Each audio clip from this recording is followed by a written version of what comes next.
What's up, everybody? Welcome.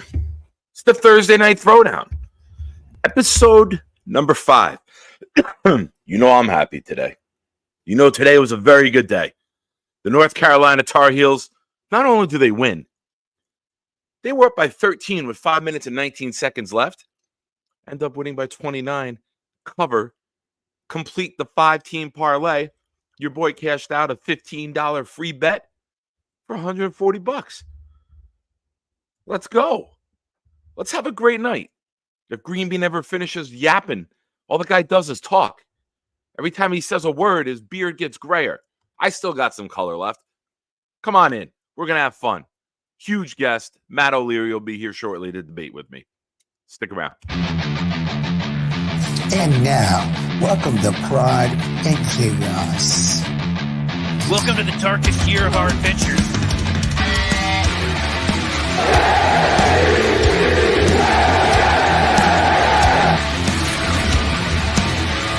Oh, yeah!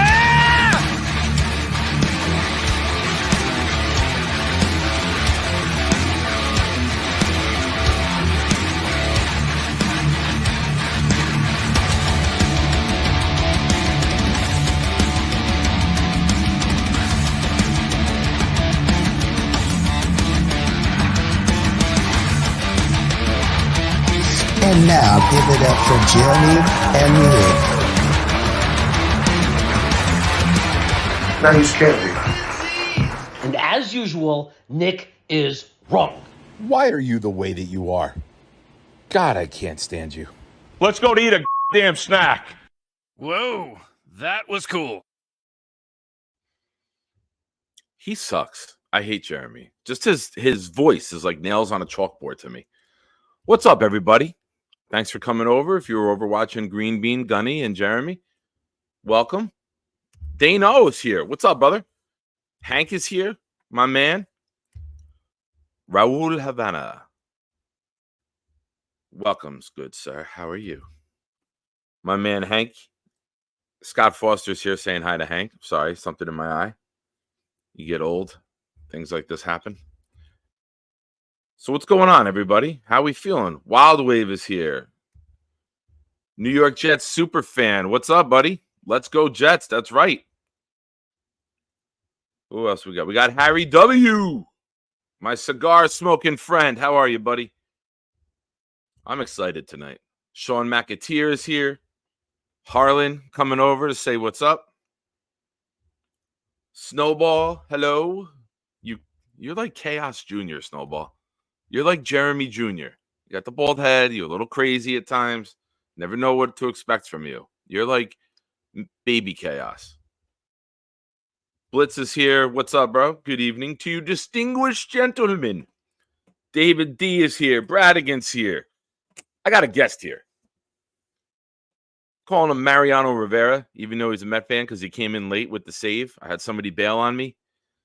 And this fine gentleman, someone that you know, you love, is here to debate with me. And I'm fully aware all of you will take his side because you love him so much more than you love me. He's younger than me. He's taller than me. He's a good dude. I don't have anything bad to say about him. What's up, Mr. O'Leary? How are you, pal?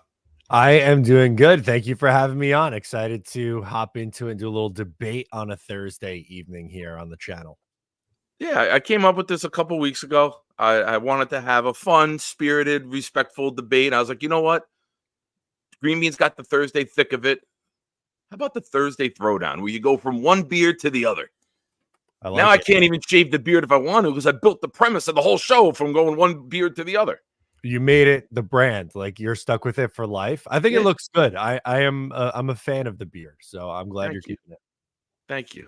It's got a lot of colors in there, man. It's almost like a certain rainbow that's been stolen and used for other things. There's a lot of different colors in this thing. There's black, there's brown, there's reddish, there's white, there's silver. There's too many colors in there. So, how we feeling, man? We haven't talked since the Mike Williams signing. How we feeling? Yeah, I am excited about the Mike Williams signing. I think it's a high upside move. Obviously, there's a little bit of risk involved with the injury coming off the ACL, but to me, I think it's worth the swing on it on a 1-year deal. His upside is a high end number 2, and the Jets have some options now going into the draft. Yeah. Yeah. They literally took my plan. And I'm not saying that like making it up. There's guys in the chat who can attest to this, Wild Wave and others. I said, I don't know how he's going to do it, but he's got to get 3 starters for the offensive line, and you got to get another weapon. I didn't see them allowing rookies to go in and be main contributors on the offense. In an all-in season, bring the veterans in on offense and then sprinkle some rookies on both sides of the ball. I never envisioned the level of the starters that we got, though. I was thinking more like, all right, maybe you got to go Jonah Williams. Jonah Williams got more guaranteed money than any of these guys did. I think he got more total guaranteed money than the 3 of them combined.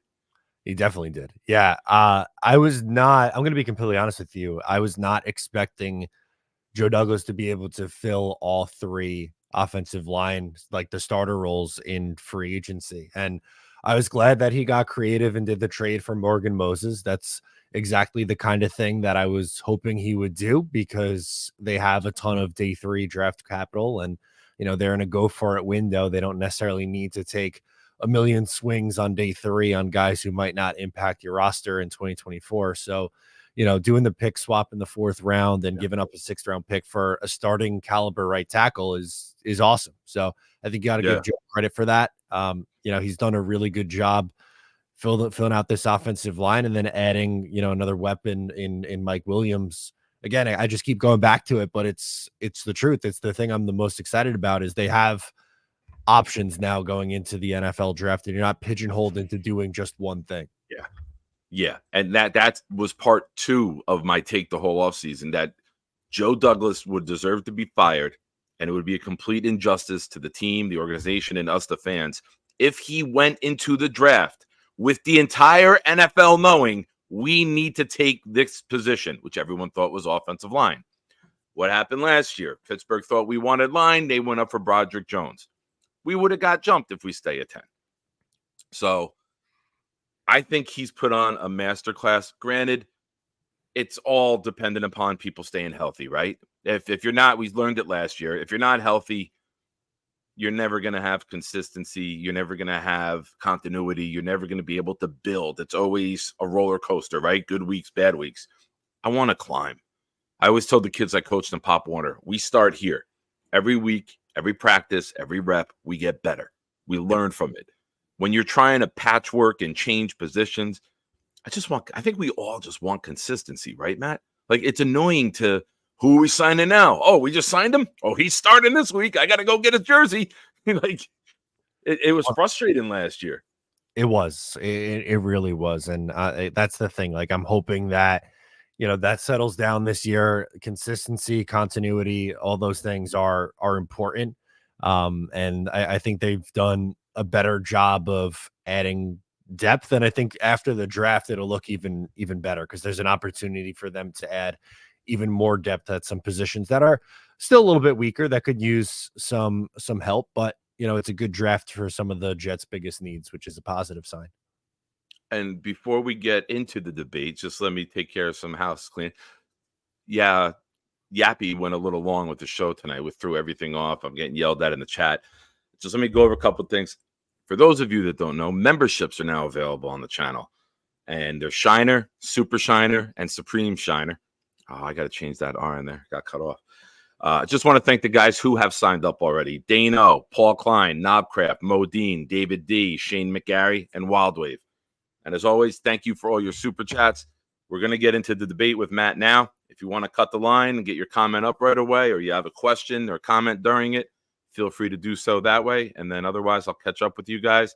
And later in hour 2, we'll have a call in where you guys can get in and say your takes on our team and how awesome it is. So tonight's topic, I let Matt choose. Matt, the floor is yours, my friend. State your argument and what you stand for, sir. So I wanted to talk about the NFL draft. I brought it up a couple times in the few minutes early on in this show because, right now it's still, second week of free agency. But I think the Jets, did a pretty good job of adding to really the two positional groups that they needed the most at in offensive line and wide receiver. So heading into the draft, I think the Jets have really 4 options. They could stay put at 10 and take an offensive lineman. They could stay put and take a wide receiver. They could stay put and take Brock Bowers, or I think they could trade back. And to me, I think the trade back option for the Jets is their best course of action because they don't have a second round pick in this year's draft due to the Aaron Rodgers trade. And I would like to take 2 swings in the top, we'll call it the top 50 on both offensive line and wide receiver. And in order to do that, the only way you can do it is if you move back. Unfortunately, if you just stay put at pick 10, the chances are you can get a really good player there, but then you're not on the board again until pick 72. So I'd like to slide back, anywhere between 3, 5, 7 slots, something in that range. Draft an offensive lineman, whether it's Fuaga, Fontenot, someone like that. And then in the second round, I take my swing on receiver, either Ricky Pearsall, Roman Wilson, and go about it that way. I think that's the best course of action for the Jets to continue to build this depth at those 2 spots. I respect your take. I respect you. And I want you to know that I am not going at you. I am going at the take here. The New York Jets should trade up. And here's why. We've addressed the major holes on the team, right? Like I said, we got the offensive lineman. We have a wide receiver too. We have a glaring need on this team. Everybody talks time and time again for the last 2 years about what do we do if so-and-so gets hurt? It's always offensive line. It's valid. We've had the most amount of injuries to the line the last 2 years. But I pose this question. What do we do if Garrett Wilson gets hurt? Mike Williams is an elite number 2. He's a great complement to the 1A. He's a great 1B. I'm not confident and comfortable enough throwing Mike Williams out there. God forbid Garrett Wilson's got to miss some time with Alan Lazard and Xavier Gibson being the other guys around him. As of today, that's our options. Maybe Brownlee? Don't know. I'm not comfortable with that because Breece is going to have the box stacked again and he's going to have trouble running. We're going to have guys getting their legs rolled up on because there's too many guys in the box. I want to hit the rewind button. Bring you back to a year in a time where playoffs were talked about and even happening. It was 2009 draft. The Jets only came out of that draft with 3 players. They traded up for Mark Sanchez. I believe they traded up for Sean Green as well. And then they drafted Matt Slauson as a backup lineman later. They had a line built. They went and got the quarterback, and then they went and got a playmaker to complement with them. And he, as we know, he was a very good complement to Thomas Jones, right? I want to go all in, and I want to trade up. I don't want to go all in with a king 9. I don't want to go all in with 2 pairs. I want to go all in and get a weapon like Harrison or Neighbors and tell the entire NFL, holy shit, the New York Jets are for real. The New York Jets are fully loaded. This team's not fucking around. They got layers upon layers. Who are you going to cover? Every time Aaron Rodgers has been knocked out of the playoffs, it's because his 1A gets eliminated by an elite defense, and he throws uncharacteristic interceptions trying to force them the ball. You want to double Garrett? Okay, there's Neighbors or Harrison. You want to double them? Okay, you're going to bracket both of them? Here's Breece. Here's Conklin. I want the weapons to just keep on coming. I think the defense is good enough. We addressed the defensive line, and my time's up. Damn. So you get to rebuttal all of that. I'll give you another 3 minutes. I forgot to tell you the 3-minute part. There's a timer. Oh, look at this. Okay. I forgot to say it. I usually got to put timers on people like Tigo and Jeremy who they talk forever. They talk more than me. Well, that's okay. I totally hear where you're coming from on that. And I think there's some sound logic there. I think my question to you or my rebuttal to what you just said was that would be, while the weapon would be really nice to have, and I'm not going to be upset if the Jets add another weapon here, my fear would be, okay, if you do that, if you use, because in order to trade up, you're going to use next year capital, right? In either first or second round pick to do that. The Jets don't have a long-term plan at tackle. Both Tyron Smith and Morgan Moses are on the final year of their contract. Morgan Moses was a 3-year deal. It was acquired in this past, the last year of that deal, $5.5 million.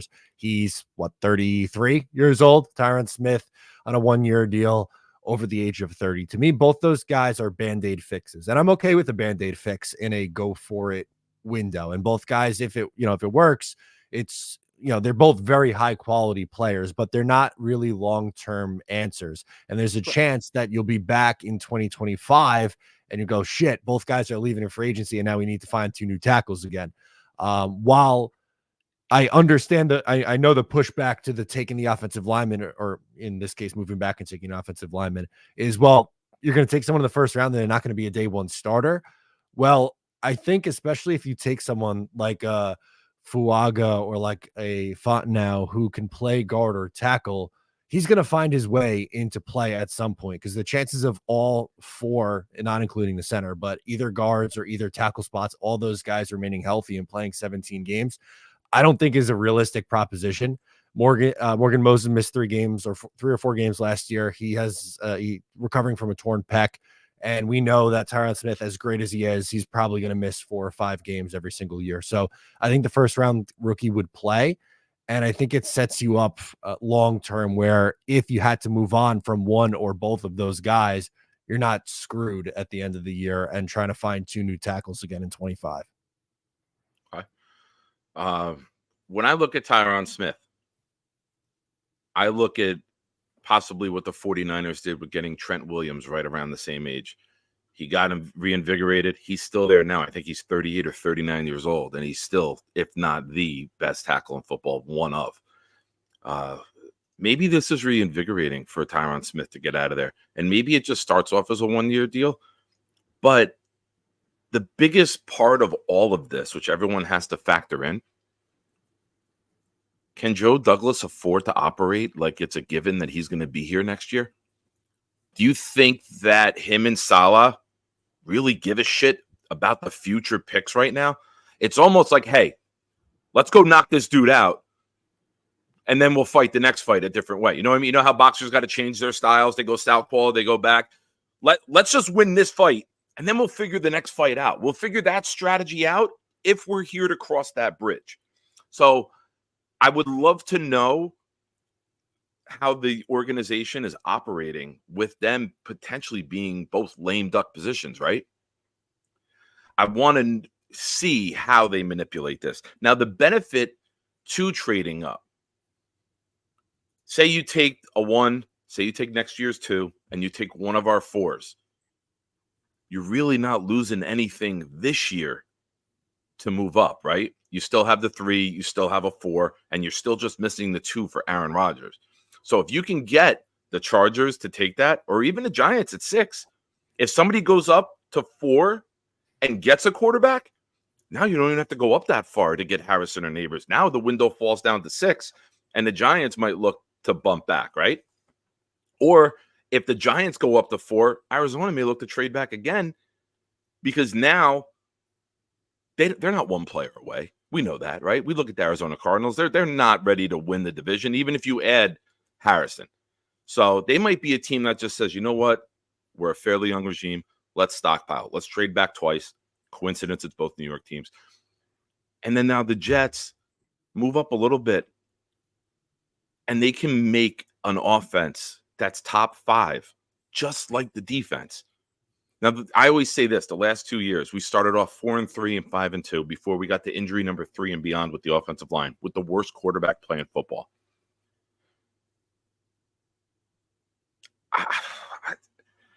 I think the other positions are going to maybe start to sprinkle and get injured, right? Like you can't be 3 straight years of going double digits with offensive linemen. That's like that would be like the most Jet thing ever.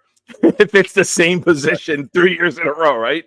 And I think that we all have like post-traumatic Jets disorder where we're all just, to most of the people, I'd say 95% of Jets fans, Matt, it's a given. We're going to get all these guys injured. That's why we need 6, 7, 8, 9, 10 all on the roster.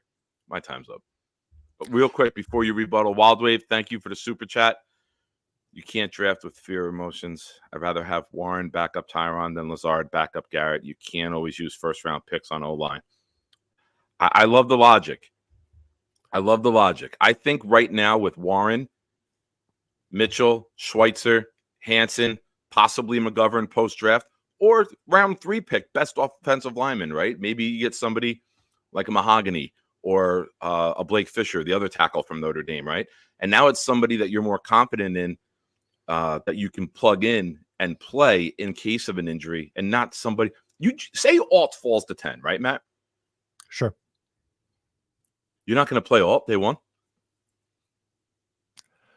No, I think you probably do. And then Morgan Moses is your backup or your swing tackle, I would think, right? You think? I would think so, right? Joe Alt's got to get on the field somehow. I think that question, though, and like even the way like you answer it, you're not confident in it. That's why I believe they made this move, because they know they got to go get another weapon. Because if Garrett Wilson goes down, we don't have much of a passing tack. We don't have anyone that scares anyone. That's true. But I with Wild Wave's comment saying that he doesn't want Lazard backing up Garrett. I agree with that. But in my scenario, I want to add an offensive lineman and a wide receiver in the top 50. So whoever that guy is, whether my fingers crossed, like Ladd McConkey makes it to the second round, I think there's a good chance he probably ends up at the back half of the first. But so somebody, right? Whether it's Roman or Ricky Pearsall from Florida, and then you have a trio of Garrett, Mike Williams, the second round receiver. Maybe you're adding another receiver in the fourth. Like I just would load up at the positions that I think are the best in this draft, and I really like the offensive line and wide receiver core. And to me, it would stink to go from, yes, having a pick in the top 10 would be awesome to get a quality player there, whether you're sitting at 10 or you end up moving up. But I would like to take multiple swings at these positions of need. Like I'm not afraid to go, trade back Fontenot or Fuaga in the first round, wide receiver in the second round. Third round, you go interior offensive lineman. Fourth round's a developmental quarterback and another wide receiver. Like those to me, I think, are the Jets' biggest of big needs. And I hear you on trading up and going for like the big home run swing. A Malik Neighbors would be absolutely awesome. Marvin Harrison Jr. would be absolutely awesome. I'm just trying to kill two birds, one stone here by moving back and taking two swings. I got you. Say, for example, I told you right now today, the Jets traded up and say they got Neighbors and then they got Patrick Paul with the third round pick. Like say they took their 3 and another pick and moved up to go get a guy that they could put behind both of them and develop. And a lot of people are high, including Dom, are high on a Patrick Paul type or Jordan Morgan. I don't think Morgan will make it into round 2 where we can move. But if I told you the Jets maneuvered, they traded up, they kept their 3, and then they traded up again, and they came out with Neighbors and Patrick Paul, is Matt O'Leary happy?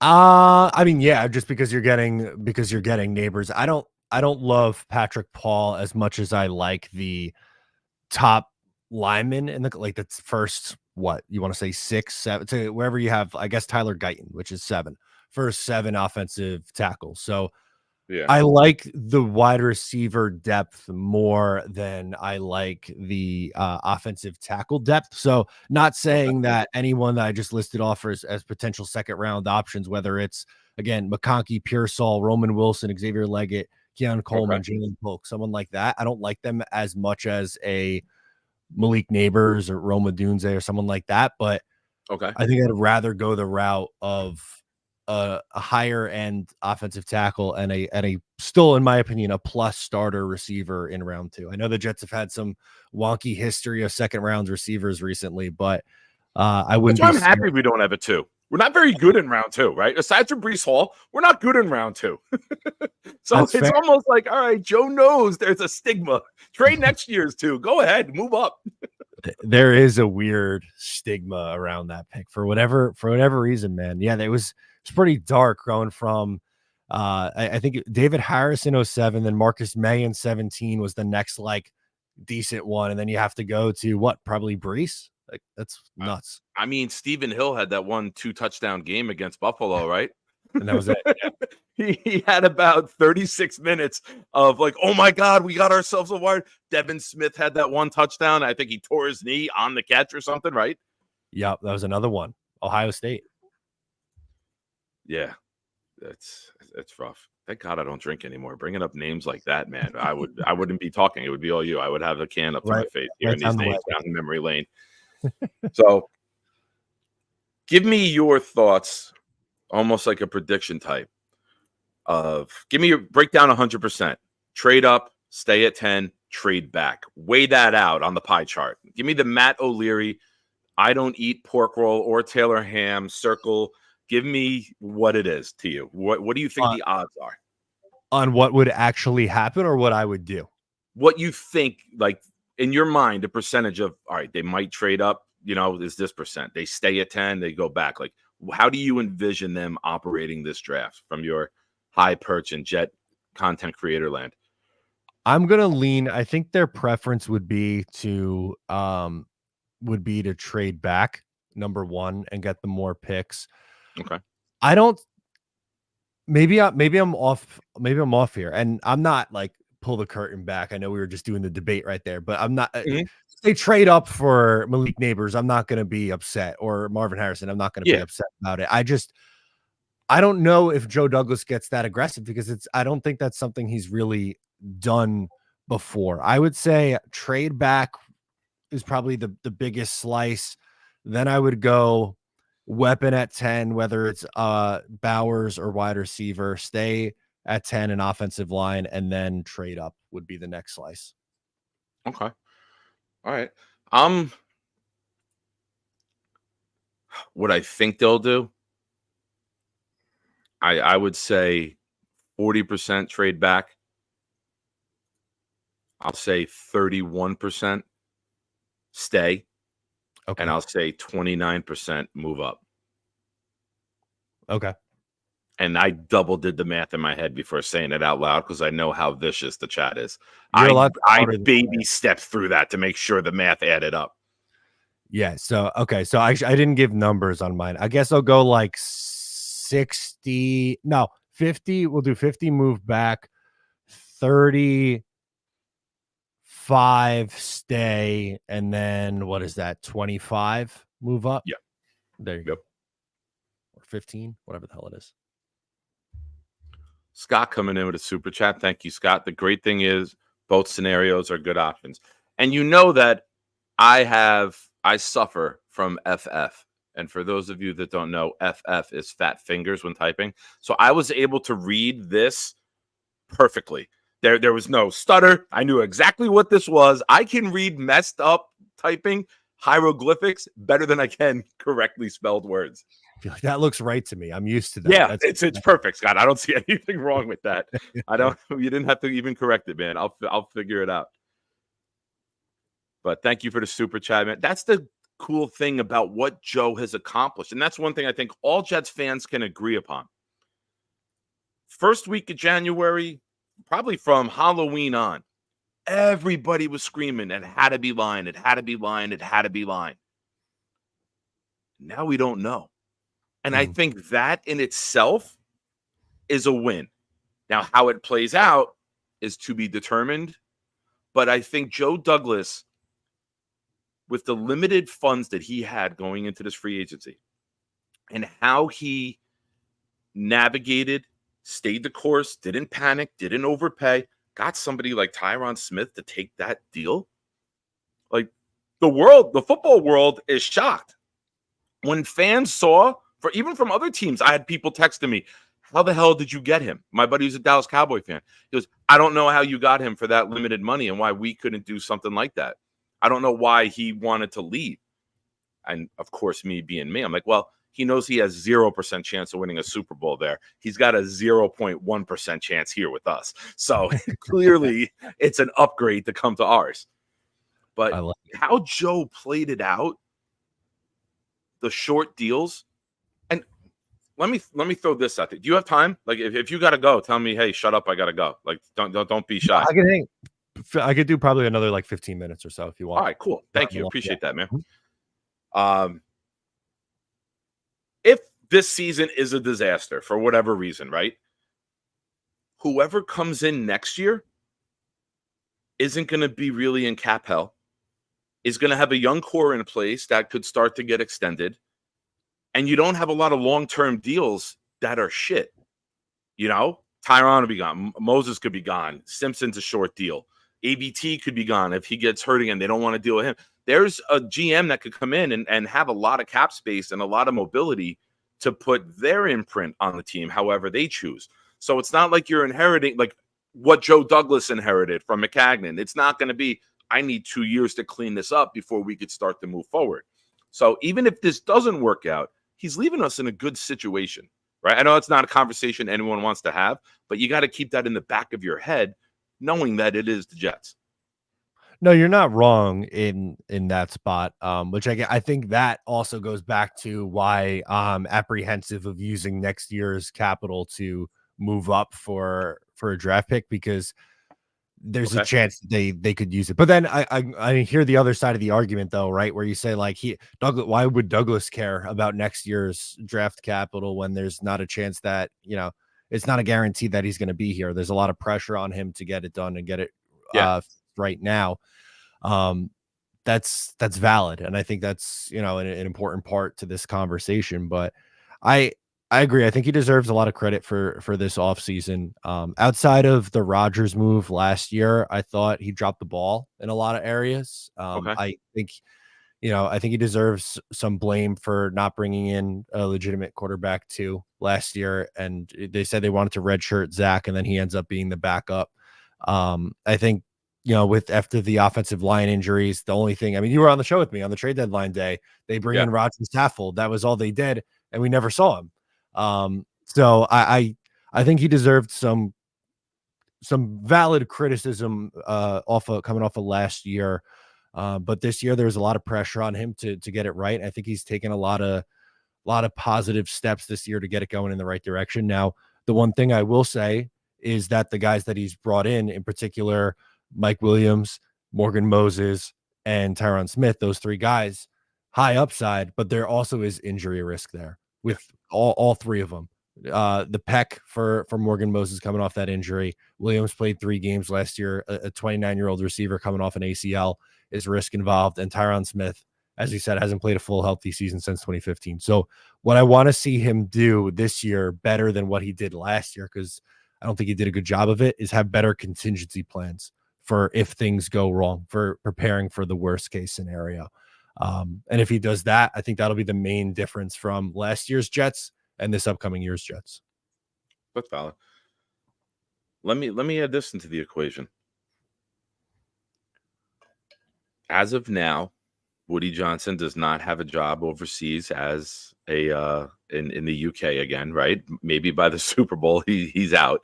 But right now, for the draft, for free agency, he's here. Do you think what do you think his take is on this? He's got a fan base that wants to win. He said we're all in. He said that we got Rodgers. We're doing everything we can. We're going to go all in. Do you think Douglas is going to be handcuffed if he says we can make a move? I need a future asset for it. Do you think Woody and Chris would stop that? Or do you think that they're so hungry to win, they're going to say, do whatever you need to do? Because we know if we stay healthy, we have the talent. We don't want to be the thing that stops this movement, right? Excuse me. Yeah. No, that's fair. A fair way to look at it. With Woody, I think I'm not the biggest Woody Johnson fan, but one thing that I will say about Woody is he's been open to, you know, opening up his piggy bank and forking over the money when push comes to shove. Yeah. I just think that his biggest thing is he gets way too involved. I think if he just hired football people and let the football people do their job and stop meddling, that he would be a much better owner. But I think he cares way too much about being liked, and I think he cares way too much about what people are saying about the team in a negative way. And I think if he just kind of hired, you know, let Douglas and let Saleh do his thing, pay whatever it takes, give the money, okay, the signings, the draft capital, whatever it is that you got to do. That's great. But like, I don't know. I didn't love him at the NFL honors getting up there and talking about we need this, we need that. Is that we didn't have a backup quarterback last year. Like, I think that was a little. I think he had some wine at the pre-party. He right. seemed a little unwoody like. Woody's usually dry and not too abrasive. It's like kind of PR statement after PR statement. I think Woody had like maybe 2 Pinots and went up there and was just like, oh, he couldn't play. We're going to do better there. Like, you know what I mean? It sounded almost like a drunken rant. And I'm not saying he was, but it was very unwoody-like. Yeah, he's a little too loose lips for my life from an owner. Well, maybe he had an edible. Who knows? I don't judge. The guy's a billionaire. Maybe he I enjoyed those back in the day.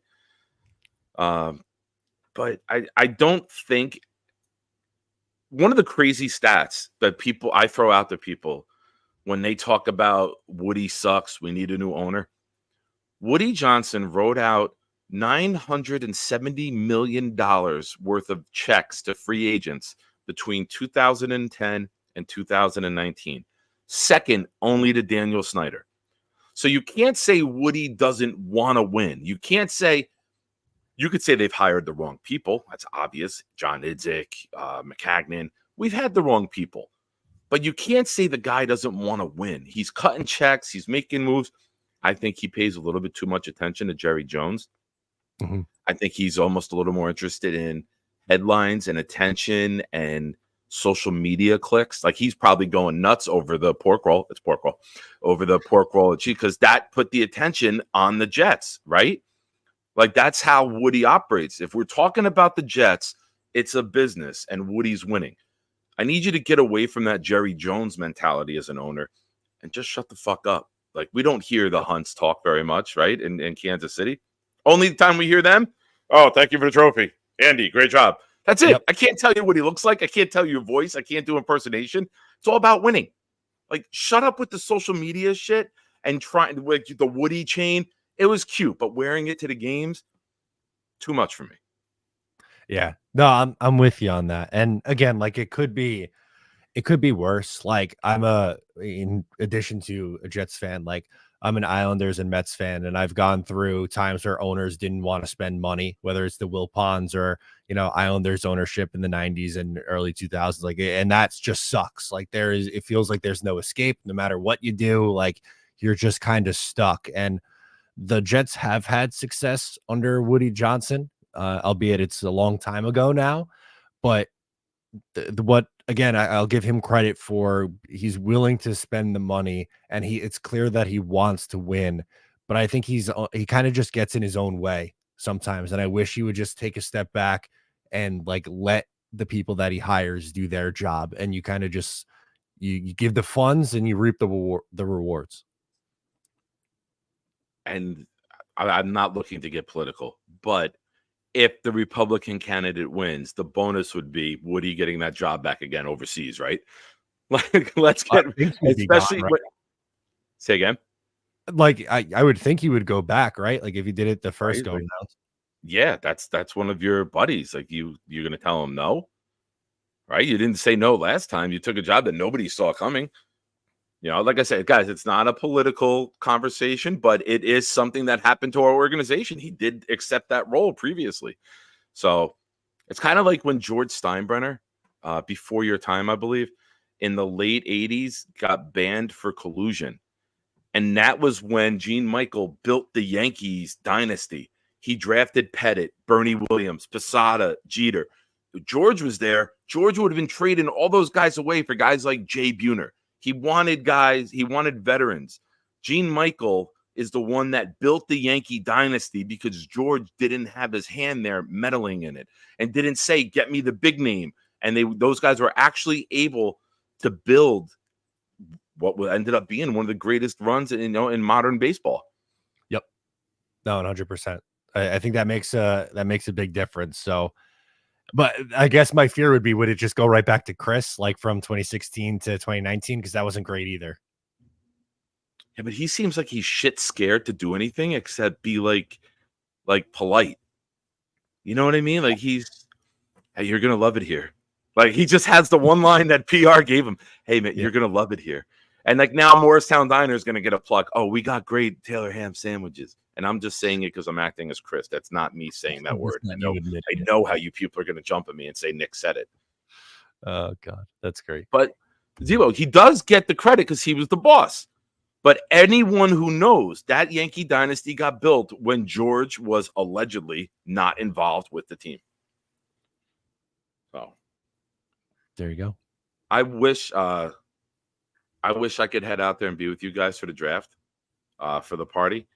But I'm heading to Virginia on a train Sunday for CDL training for 3 weeks. And then from there, I go right on the road with a mentor to get 200 hours. So I'm probably not going to be, I don't know where I'll be in the country come the last weekend of April.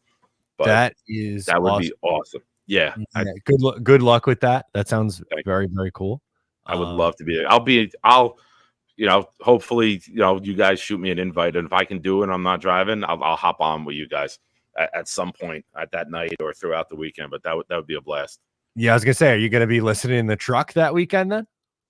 Dude, if I'm driving when I want to drive, I'm gonna tell the guy, listen, we're stopping for. I don't care if I'm in Pocatello, Idaho. I'm getting somewhere where there's Wi-Fi and I could sit and watch. And I'll have the laptop hooked up to you guys, and I'll have like the NFL thing on my phone, and I'll definitely be watching. Love it. Good stuff.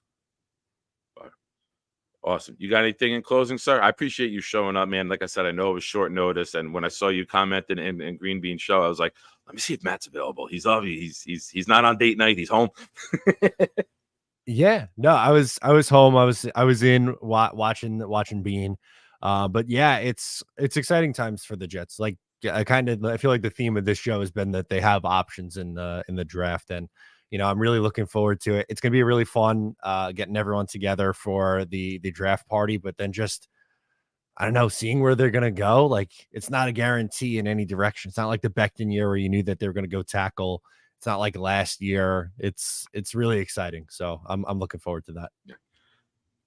Did you have to warn this place about Jeremy and how much he could eat? If there is all you can eat, he's not a big drinker, but he will do some damage. Yeah, I was gonna say, I'm not like, you would think, okay, rowdy Jet fans, open bar for the first round of the draft, that things might get out of hand. I'm not worried about that at all. I think they might need to put like a tracker on how many wings Jeremy's putting down, because like I think once he gets to like 20, they need to cut him off. Be like, he's gonna have more bones in his mouth than Jenna Jameson. Thank you. We're gonna have to. Jenna Jameson's been a topic on the show here lately with some stories. Jenna Jameson. Okay, that's a blast. Before your time. I know who Jenna Jameson is. Come on. I know I like picking on you because you're young. I like to test where you're at knowledge wise. Yeah, that was like early Matt O'Leary knowing what was going on there. Okay. What was that? Like pubescent Matt O'Leary's like, I know Jenna Jameson. Come on. Oh, yeah. What was it? How old was I? 2008 was 13. So around that era, like, I don't know. I feel like it's the era. All right. She was still relevant then. But yeah, I need hidden video. Anyone going to this event, this is what I ask for. And you don't have to, do this request. But if you could get video without that sloth knowing that he's eating, and you secretly take video of him and send it to me, I'll have Dane put a montage video together of him making a plate, eating, making a plate, eating. Like, I think that would be a great video that we just make go viral of Jeremy at the draft. Don't, like, every time get a video of him with the empty chair where he should be, and then pan over and he's in the buffet line again getting more food, and we just create like an awesome video on it. Yeah, I think that's the move. We're gonna have some helpers there. So that might be somebody's lone job. Be like, listen, your job is record him eating. Record him eating, going up, getting the food, coming back, shoving the wings down his face, having the sauce all over him, the whole thing. get like are you guys gonna have like sound clips that like a sound bite that could play through like speakers there for everyone? Like you just have a sound that nobody knows what it is, but you play it every time he gets up until people catch on that it's him going to eat again. Yeah, like his soundtrack. Yeah, I think we could hook up to the speakers, and they were saying when we visited too, they could put us up on the TVs too. So like we might be a mix of the draft and then us three idiots up there on stream. Like you get one of those AI cameras when he gets up, it follows him. Oh yeah, that's perfect. Just a tracker, man. I can't wait. Oh, I wish I could be there. I'd have so much fun with that. Yeah, we're really looking forward to it. It's gonna be a good time. If somehow I work out and I'm back here in New Jersey, I'll get out there some way, somehow. I would love to be there. Yeah, man, absolutely. We'd love to see you, but if you can't make it, totally understandable. And good luck with the CDL and the training. That's awesome, dude. Thank you, sir. Thank you. I appreciate you. Thank you for coming on. Thank you for being an awesome friend. I think it's pretty cool that I went from watching you a couple years ago to now I get to talk with you, message with you, and thanks, man. This has been a blast. I love having you on. I love talking Jets with you. I love hopping on talking Jets with you as well. And I will say I enjoy anytime an Instagram message comes up, my fingers are crossed that it's from Nick and not a video from Jeremy. So most of the time, Jeremy sucks. Jeremy sucks. Like I feel bad for him. I feel bad for him. Like it must suck going through life, like looking like that. And egghead. I'll keep checking the chat because you know what he does though.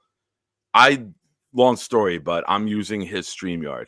And one day he popped in on the show and was like, hey guys, I gotta go. It's, I told Jocelyn 15 minutes, it's been an hour. Bloop, bloop. He ended the stream, even though it was my show, because it's such a habit for him. And now he's told me, I will get you again. You keep talking shit about me. I'm just gonna end the stream one day. And I'm like, don't do it when there's a lot of people, please. I'm like, I'm trying to build the channel. That is low. I know that you don't want that to happen. That would low key be very funny though. If you just randomly popped in and be like, all right, you guys are done. A little funny.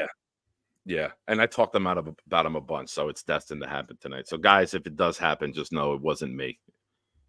But Matt, thank you so much, man. Continued success to you in the future, Mrs. O'Leary. Does she know that when you guys get married, her name has to be Mrs. O'Leary, NYJ? She knows that's like part of it, right? Oh yeah, she knows. She's a very good sport about it. She will be at the draft party helping out with the raffles and the check-in. Nice. So she'll be there. My sister Tara, who's a big Jets fan, will be there.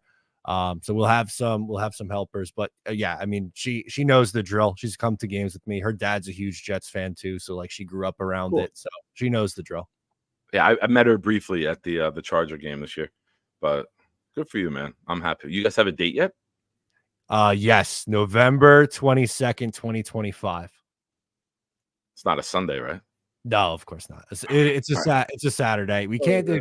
We're both sweaters, so we can't do like the. She didn't want to do the summer because like we just both like in the pictures we all be like dripping, and she's a fall person. So I was like, as long like I'll do a Saturday. Like I could do. I don't really like. I'm not a big fan personally of the Thursday or Friday wedding. So it's like if you want like, Saturday in the fall, sure. Like you just can't be a Sunday. So that's it. We compromised.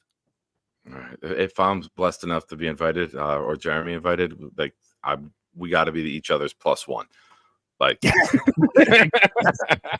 I'll do the Dennis Rodman, dude. I'll wear the gown, like whatever it takes to be at the O'Leary festivities. I love it. Well, thank you, Nick, as always. Thanks, buddy. Good rest of your show.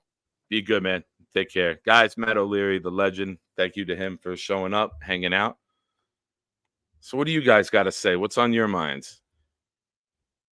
So for those that don't know, those that are new here, Bobby Woodruff, I see you. You were very anxious to get on.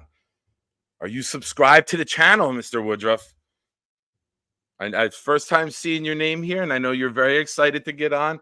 Dane lied to you before he said something. But if you are subscribed to the channel, you can come on, sir. Let me get the YouTube up. All right. I like it. He says he is. Give me 1 second here, and we'll get the call-ins going.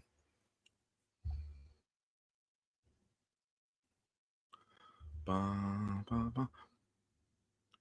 not gonna lie, like having people that like I went from watching, like Green Bean, Matt O'Leary, Boy Green, and having them like on the show and talking with them and becoming like friendly with them outside of the show. I get like a little I'll admit I get like a little fanboyish about it. I'm not gonna lie.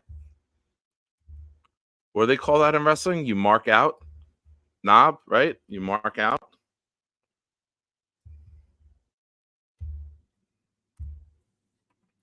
All right, the link is there. You will have. We'll do 5 minutes. I think 5 minutes is good. I think we got a bunch of people who want to get. Oh, excuse me. So, the message is pinned.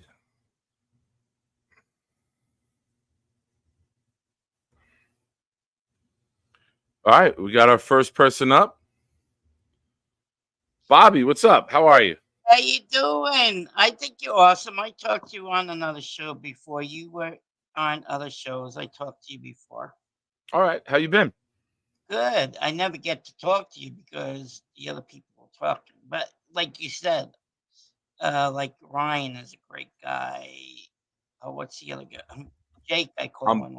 I'm working on Ryan. Ryan had plans on Sunday, but Ryan is the next like bucket list like guest What about that Jake? I want to You gotta get Jake on too. Yeah, I'm working up to Jake. I've been on Jake's show 3 times now, and I'm working where I up. talked to you. Yep, I was on there, and I'm working on Jake knowing who I am well enough where I can shoot him an invite, and maybe he'll take me up on it. Can I tell you a Jet story about me and my brother? Go ahead. Use your time however you want, as long as it's Jet related. Go ahead. Oh yeah, it's gonna be. I don't think I ever told Jake. See, when I started at Keene State College, they have Marriott, so you get to stay at the hotel for, good price. So the Jets were playing the Patriots, so we went down to Providence, Rhode Island. Bob, real quick, can you get closer to the microphone? I'm having a tough time hearing you. That better? Yeah. Okay, we went to the Providence Hotel Marriott. So we went to see the Jets against the Patriots. Guess what team was in the hotel there? Oh, the Jets. Yeah. And we met everybody. We were on the elevator with Joe Klecko, Marty Lyons, and Mark Eston, okay? And this is when Mark Eston was having problems with his wife. Okay. They were going to get a divorce, remember? Yep. So my brother opens his big mouth and says, "Oh, how's your wife doing?" Oh my God. Get to see the face of Mark Eston. I thought he was going to kill my brother. But we got everybody's autograph. Awesome. The Jets could have had Joe Montana instead of Ken O'Brien. Yeah, that was a different draft. Montana was out in the 70s, in the late 70s. O'Brien came out in the Marino draft. Oh, I meant Marino. I'm sorry, Marino. You could have Dan Marino. I'm going to take you to task here because anytime somebody brings this up, I say this. Yeah. What the hell did Marino win? What did we miss out on? I know he never went to a Super Bowl. He went to one. I think it was his rookie year, and he lost. But Ken O'Brien has a winning record against Dan Marino. Dan Marino would have had his career cut short because we couldn't keep Ken O'Brien upright, and he got his career cut short because he got knocked senseless. Same thing would happen to Marino. It's not like we missed out on a Montana and Super Bowl after Super Bowl after Super Bowl. Marino didn't win a goddamn thing either. I think that's the worst argument in Jets fandom is we missed out on Dan Marino. What about Jerry Rice? Oh, a lot of teams did. I think Jerry Rice went 22 overall. Dane, check that for me, please. I think he went in the 20s. He got out soon. Okay, I want to give you a trivia question. See if you can answer this. I love trivia. Go ahead. What team knocked out Drew Bledsoe to get Tom Brady? Oh, Mo Lewis hit him. There you go. You know your trivia. It's the You worst can moment in blame- Jets history. Of course I know. You can blame Mo Lewis for all the win. Yeah, I know, did. but- I did. Yeah. I do blame Mo Lewis. And I'm going to Uh, tell you my Mo Lewis story. Yeah. I'm going to tell you my Mo Lewis story. Years ago, before they built the new stadium, they used to have the ESPN radio bubble there. Oh, And yes. Yeah. Don LaGreca would do the ESPN Oh, I radio like Don broadcast. McGregor. Oh, Yeah. I love it. There was the Jets store, and they had Mo Lewis and Marvin Jones there together, and they were honoring them, and they did the radio interview. Now, Yeah. I tailgated right outside of there at 17A, and when I was young, I was in my 20s, I was a heavy drinker, and when I heard Mo Lewis was there, I told everybody, turn up, I'm going in. I go in, I make my way right up to the front, and from 6 feet away, I start screaming at Mo Lewis on the top of my lungs. Why did you hit Drew Bledsoe? He was going out of bounds. You ruined my life. I fight with my wife every day because of you. I kicked the dog one time because of you. Oh, no. You wrecked my life. Well, I didn't do it. I'm just yelling ridiculous stuff. Yeah. I'm like, why did you do it? He's not athletic. He wasn't cutting back in bounds to run around you. Let him run out of bounds. And Marvin Jones is falling off the stool laughing. I had a lot more F-bombs in there. Right. Don LaGreca turns to the side to the producer and shrugs, and the producer goes like this, and they went to commercial. The whole crowd is dying laughing. Mo Lewis looks like a deer in headlights. Yeah. And then when they go to commercial, I go, Don, I love your work. Marvin, Mo, you guys are great Jets, man. It's a pleasure talking to you both. And I walked out, and the crowd like parted as if it was the sea. And I go out to the car, and everyone's dying. They're like, dude, all we heard was you. That was amazing. Fast forward about 15 years later, I become friends with Marvin Jones's girlfriend now on Facebook. And I messaged her, and I almost talked to Marvin, but he came in late one night. And I told her that story, and she let Marvin read it, and he said he remembers exactly who you are. Yeah. But to this Bobby, day, thank you for joining. I got somebody else coming in. Next? When are you on next? Say again? When are you on next? I'm going to Virginia Sunday. They booked me the ticket today. I'm going down for training. I am bringing the laptop and the microphone and the camera. If the Wi-Fi is good enough, I will be on Sunday. I got to be up like 4:45 in the morning for training. So I might not do my usual late night hours, but if you're sub to the channel, you'll get the alert on what time on Sunday. All right. Your wife is a Patriot fan? I'm sorry? Is your wife a Patriot fan? No, my ex, she was she started off as a Dolphin fan, and then she ended up being a Giant fan now. So either way. I'm a Giant fan too. I'm sorry. But I do cheer for your Jets though. For my brother. All right, buddy. Okay, Thank you nice so much, talking man. to you, Nick. Thank you. See you in the chat, man. Nice meeting you. Take care. Okay. There you go. All right. I got someone else lined up. I have no one else lined up after this next guest. This next guest is a pleasure to talk to. I might just bring him on as a co-host with how much we're talking to one another. He's much more enjoyable, so much better than Jeremy. Jeremy sucks, but Phenom is cool. What's up, Phenom? No, well, Jeremy's a very interesting character. Oh, well, we don't talk nice about him here. You save that. You do. You save that for elsewhere, my friend. Okay, well, let's get to the point. I want to rebut you on the Dan Marino statement. Like, again, Ken O'Brien was a very good quarterback, but I remember that draft like it was yesterday, and I remember I was a draftnik at the time, and I watched college football heavily at that time, and saw how Dan Marino was, and he had the quick release, and I think he played in the Sugar Bowl, and he brought his team from behind. He was spectacular in college, but he had that quick release. He went to Pitt. He went to Pitt, absolutely. He had a quick release, and he was so like the draft pundits were putting him on the New York Jets. So I was like, oh man, that's gonna be great. He has the crazy release, and we had some real talent at the time, as you remember. We had Wesley Walker. I think we had Toon. We had Freeman McNeil, as I remember during that time. So my thinking is that imagine Dan Marino with Wesley Walker, Al Toon, Freeman McNeil.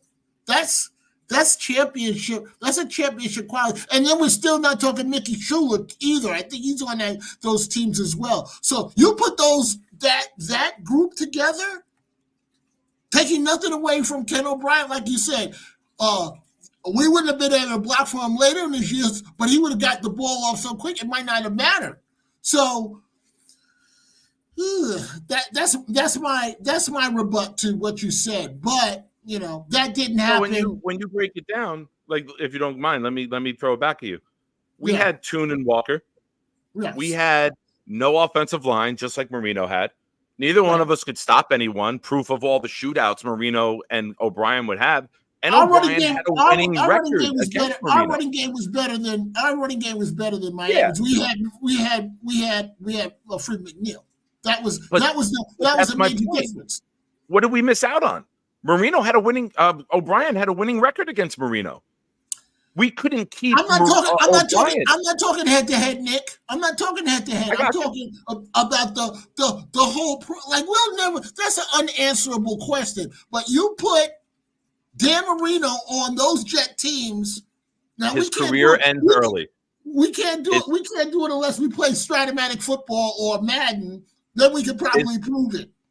His career would have ended early because we wouldn't been able to keep him upright. I think he would have gotten rid of the ball before the rush got to him. I think that's what would have happened. And because we would have been picking people apart. He would have been picking people apart, and then he still had Freeman McNeil throw the ball to it, or whoever else we had. But of course, we'll never be able to solve that. It's like the generational debate, right? And now it's if the Jets had Brady. Same thing. Like, he would have got killed playing for us certain years. Yeah, there might have been years we would have won. But that's not what we were talking about. That's different. That one is different. Well, I'll take it like I said.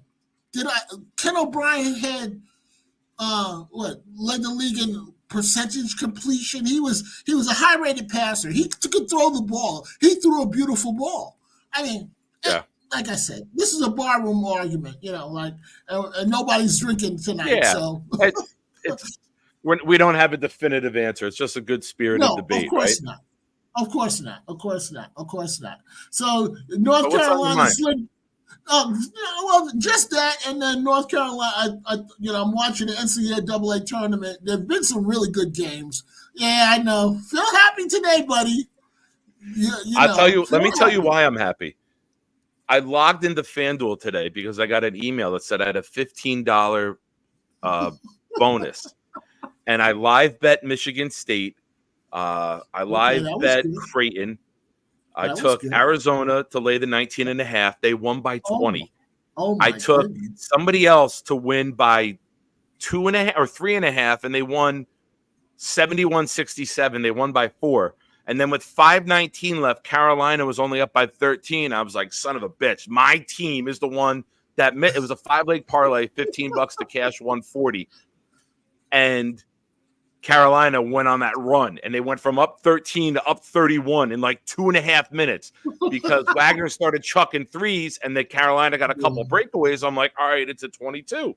And then I got a phone call about the job, and I talked to them, and I look up, it's 31. I was like, oh, shit, this can hit. And I got all excited. And then I ended up doubling that with another bet that I hit. So well, good I'm for up you, 280 man. today. So I'm very happy with day one being up 280 when that started with none of my own money. Oh, I'm happy for you, man. No doubt. But I just wanted to hop on, and I definitely enjoyed the conversation. The last couple of days, especially with you. I think when the news broke, I think you were the first people on, so we chopped it up. Dark Soldiers, take care, man. But this is a great group, man. We have Jet fans are coming together, man. Yeah. I can't imagine us actually in one room. That would totally be bananas. It's gonna happen one day. When it does, it's gonna be nuts. But until then, Hopefully it's in New Orleans this year, right? Hopefully it's in New Oh, Orleans for man. the Super Bowl. Oh, yeah. Look, if it's I'll pull up in the rig. I'll human traffic. I will drive everybody in the back of the truck from New Jersey, New York, down to the Super Bowl. Oh no! I'll meet you guys there. I'll meet you there. All right, man. Jets fan was arrested today for human trafficking. 75 Jets fans down. Nick Shine. Is your name is your given name Nicholas or is it Nick? It's Nicholas. CH. It's Nicholas. All right. I like calling you Slick Nick. That's my moniker That's for fine. you. That's fine. Hey man, cool, you man. subscribe to the channel and you're a part of the channel now with popping on. You call me whatever you want, man. As long as you keep calling me. That's a bet, man. Take care. Have a great night, Nick. We'll talk. Be good, man. God bless. Take care. Later. Oh wait, I Later. gotta say one thing. You were on with me the other day, and you were sitting right here. And like 10 minutes later, you're on with Jake, but you're like in a different part of the house. I was like, what's he got? Different chairs for different people for different shows? Well, I collect sports memorabilia, and I had some nice stuff out there. So I said I want to give him a little different shot. But then Okay. I noticed. Dane O. Let me get the Super Bowl III banner in there. He's Nice. like, yo, Phenom, you gotta get the Super Bowl banner in the shot. So I said, you asked for it, you got it. So there you are, Dano, wherever you are. And so I'm just gonna want to give show you some of my friendly stuff advice. off, man. That's I'm all. gonna give you some friendly advice. Yes, sir. And take my advice, okay? Because I've never lied to you. Not yet. And I won't. Okay. Do not ever take advice from Dano. Do not. like listen. Like I know you're older than me. You've made it a far way in life. Do not take advice from Dano. So don't say anything nice about Jeremy and don't trust Dano. That's it. Okay. And you can come back anytime you want. You abide by those two things. All right, Nick. Later, man. You're All right, brother. Later. Be good, man. Pleasure Later, to talk to later. you again. All right. That's it. There's simple things like I don't ask for much. All right, let's talk a little college basketball. My buddy told me last week, watch out for Oakland. This was before the bracket came out. He said, watch out for Oakland. I'm like, all right. And then when I saw Kentucky, I didn't pay it much mind. And he texted me today. He's like, I told you. And I was like, you're right. Excuse me. I will tell you, I have a pick that I absolutely love tomorrow. Vermont money line to upset Duke. I'm going to throw a couple bucks on. Excuse me. So I have no one in the waiting room now. I know I started a little late. It's 11:22. If anybody wants to hop on, if not, I'm gonna play a game and we're gonna put some polls up. I'm very curious to see what you guys think. Oh, that's weird. On my YouTube, I can pay a super chat to myself. That's weird. It's a weird option. All right. Let's play a fun game. I've been wanting to we got a good amount of people here.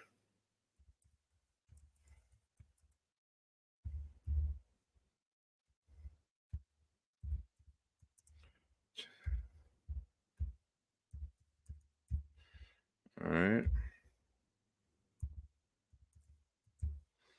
All right. First poll's going up. If nobody, best Jets QB ever. 1 minute. We're going to build the best Jets offense of all time. What do you guys say? Now, remember, it's just as Jets. Anything anybody else did anywhere else, somebody like a Brandon Marshall, doesn't count.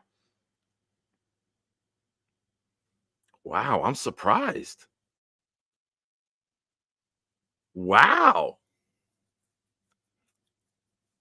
All right. Now it's kind of, I think the old heads are coming in now. Yeah, Scott, Oregon with an 40. The kid had 40 something points today.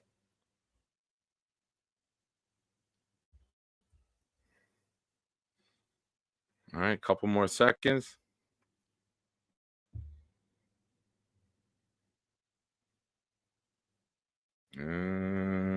Just 12 votes, guys. There's like 50 of you in here. Only 12 votes. What do I got? Bots watching me? Come on, participate in the show. You didn't want to pop on camera?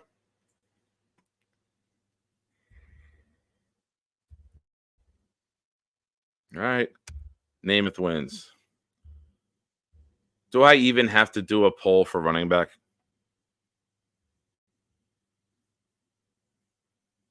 Anyone? Like, do we have to do a poll for running back? Can we just say Curtis Martin is our best running back ever? Like, I don't have to waste time trying to think of like Freeman McNeil or like Adrian Morrell, right? Like, I think it's obvious that Martin is our best runner. All right. Yeah, Curtis is on lock. All right. Now, this one's going to be fun. And I'm going with guys that I've seen or I know of. Like,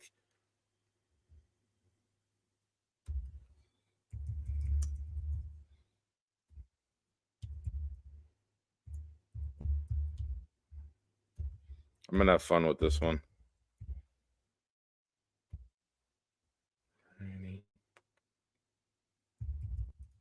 I'm doing this off the top of my head, so if I forget somebody, you can yell at me. Tight end, Mickey Schuler, Kyle Brady, Dustin Keller. Yeah, Wildwave. I don't think center's a given. I think that's an interesting one. We'll do that one next. We'll do that one next. Oh, man. Oh, my God. Oh, Harlan, you're right.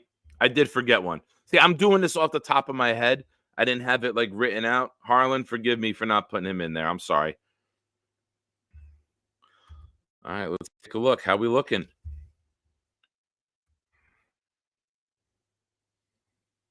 Oh, it's tight. That's what she said. 11 votes. Guys, what are we doing? There's 50 people watching. Throw a vote down. Oh, man. I love seeing Duke lose or Kentucky lose. Hopefully Duke loses tomorrow. All right. Mickey Shula, you are on the proud New York Jet fan all-time team. Tight end, number 82. Mickey Shula, number 82. All right.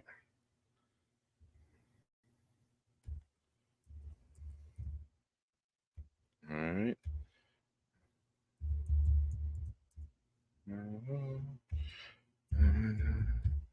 Boom. Now we got center coming up.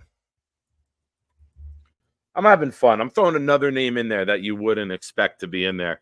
But since all the great centers in New York Jet history start with the letter M, we're going to have Mangold, Mawai, and McGovern. Let's rock. Who's the center on the all-time team?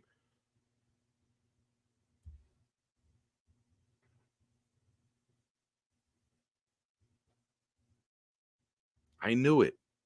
I knew it. I knew it, Patty. I had a feeling that you were up to something when you said you were a Lions fan. You were from overseas and you just didn't know what's what. I think I'm going to split receiver into two separate groups. And then we'll pick three receivers. Here's what we'll do. I'll put 4 in one poll, 4 in the other poll.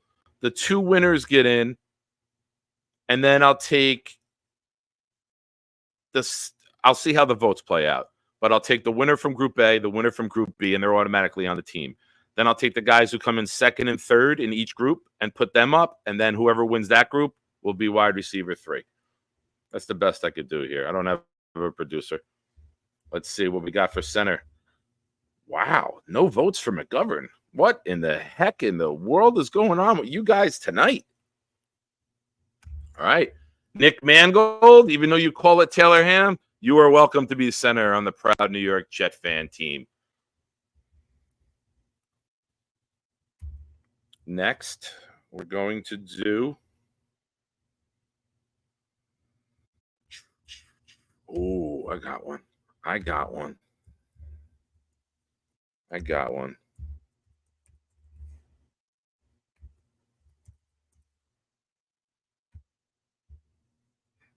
I got one right here for you.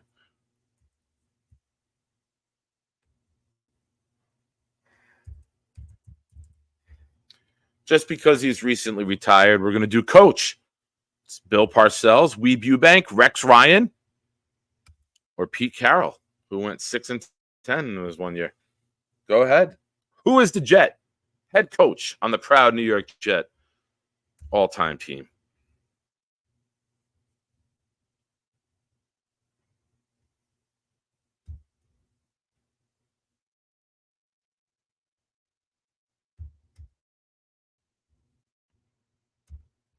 $12 votes in. Parcells. Really? I'm shocked at the poll right now. 14 votes, and the guy who won the Super Bowl isn't the top?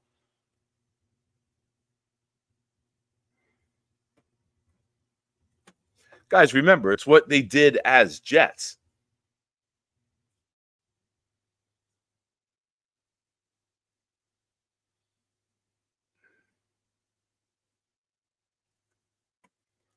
Wow. All right. I think we got a lot of young guys in the chat. Wow. Weeb is in last place right now? All right. All right. Bill Parcells, welcome. Even though you don't want to talk about the Jets in any interviews, the Jets fans still have love for you. No, Wild Wave. I said all time is Jets, not. This is, guys, the poll is only what they did as Jets. I'm sorry if there was confusion. Forgive me.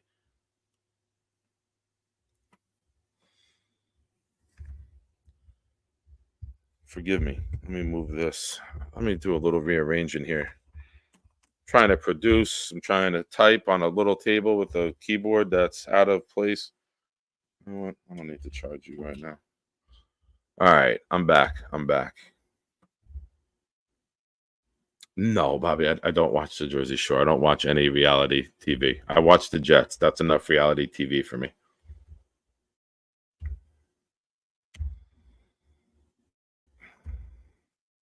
All right. Let's go wide receiver. All right. This one I'm going to spend some time on.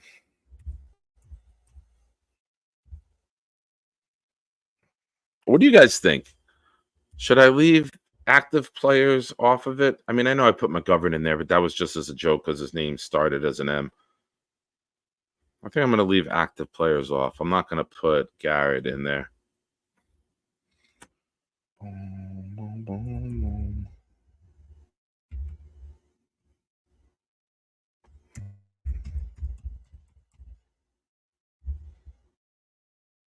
Walker, Marshall.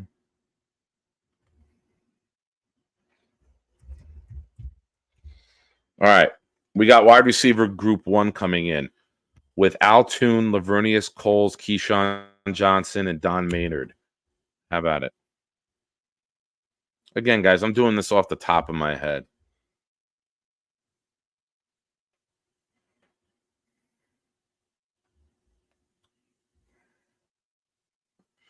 Too soon, Patty. This is too soon, man. You don't say that. I know you're a Lions fan, and I appreciate you coming here and supporting me. You can't do that here. It's too soon, man. It's 24 years, bro. What do you got next? You got Civil War jokes you want to bring up? It's too soon, man. Too soon.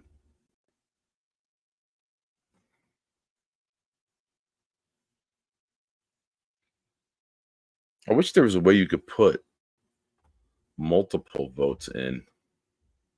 There's not, so that's why I'm kind of doing it this way, where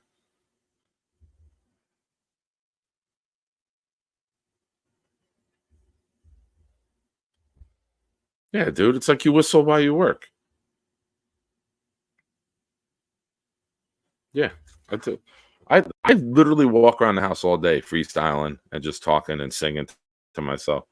Jeremy and I had a freestyle back and forth today on the phone. The StreamYard's not gone, Dane. You're just not intelligent enough to find it. It's there.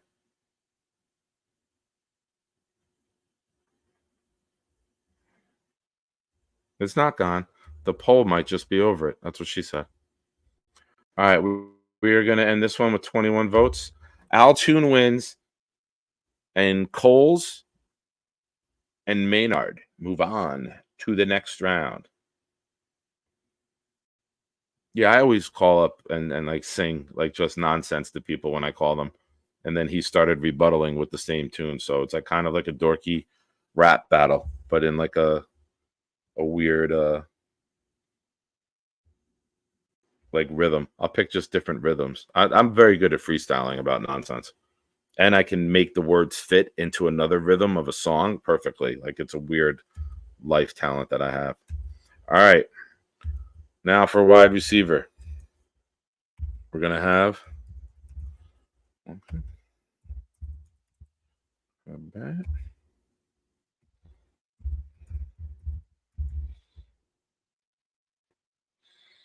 I need another. Am I missing somebody? Hold on. Trying to think of another name for wide receiver.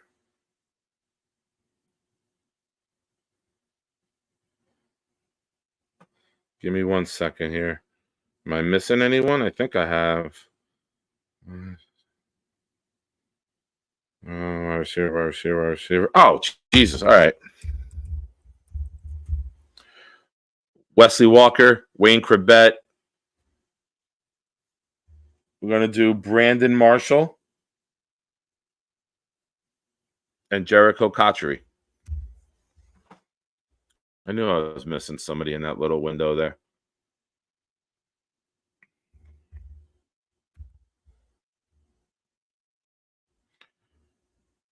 So far, we got Joe Namath at quarterback.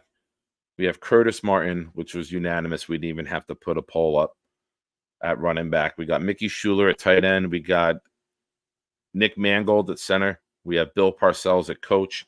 And now we're working on wide receiver.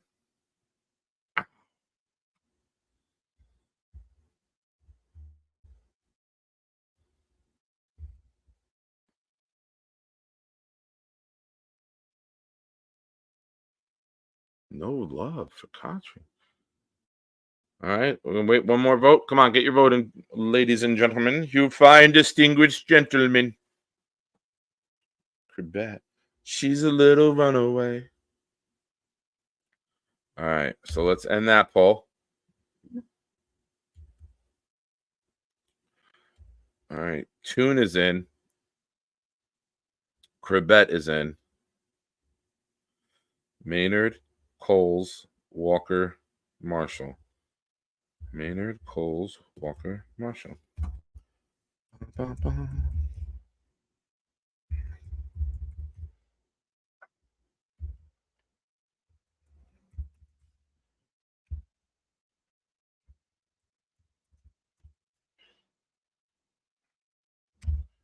Oh, I don't think I put a name with it.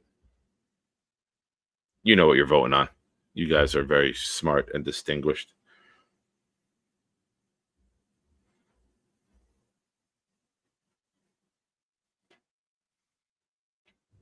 Cribet was already in. Cribet went in tier 1. Sean, there was 2 tiers. We did the first one. If you scroll up a little bit, I'll do it while you're voting.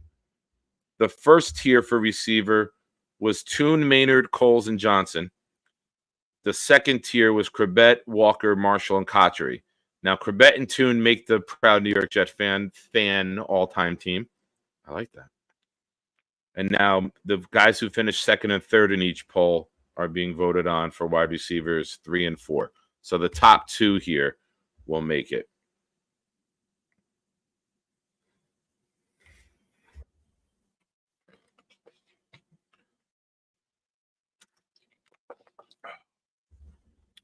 I didn't fill up my freaking water enough. But I did have a double Cafe Bustelo K-Cup. All right. We're going to end that poll with Maynard and Walker. So your wide receivers. Oh, look who it is. Somebody wants to play with their friend and have a play date. I believe this is your first time coming on with me, right? Like we've been on Porto show with Italy and Gunny, but I think it's your first time on my channel, right? Making his proud New York Jet fan debut. Before it melts on a cold night here in the Northeast, please welcome Snowball. What's up, bro? Hi. How are you, Nick? I'm fine, man. How's it going? Good. Listen, I'm going to bed. 1 minute. I just wanted to come on. This is all I had to say. Jeremy sucks. Comment of the night. Done. Comment of the night. Walks into cars, walks into people. That's it. I'll go on a whole rant. If you got to go ahead. You threw me a softball here. I can run with this. I do have to go, but I will listen to your. I will listen. No, you're right, man. And I understand there's traffic, and I understand the car insurance rates in the Northeast are very high, but you should have floored it when he walked in front of your car. And I will never, ever. That would be so much of a better story if you hit him with your car. I swear, I was. I mean, it took forever to get out of the parking lot, and I'm driving, and because he was stopping traffic. And my son's in the passenger seat, and he goes, "Hey," he goes, "Who is that drunk guy in front of us?" I said, "Who?" And he goes, "The guy walking in between all the cars." And I look over, I go, "Oh, that's Jeremy." so I roll the window down. I just go, "Hey, cravat!" And he turns around. He goes, "What?" I go, "Do you know J9?" He goes, "Where's J9?" And I just pointed, and I was going to give him a lift because we were headed that way. But then it was more fun to just watch him walk away. Dude, and then I'm at J9. I sent him my location, which pings to within 5 feet of where I am. And I'm on the phone and I'm looking, and all of a sudden, like, I take the phone away from my head because I hear him in stereo.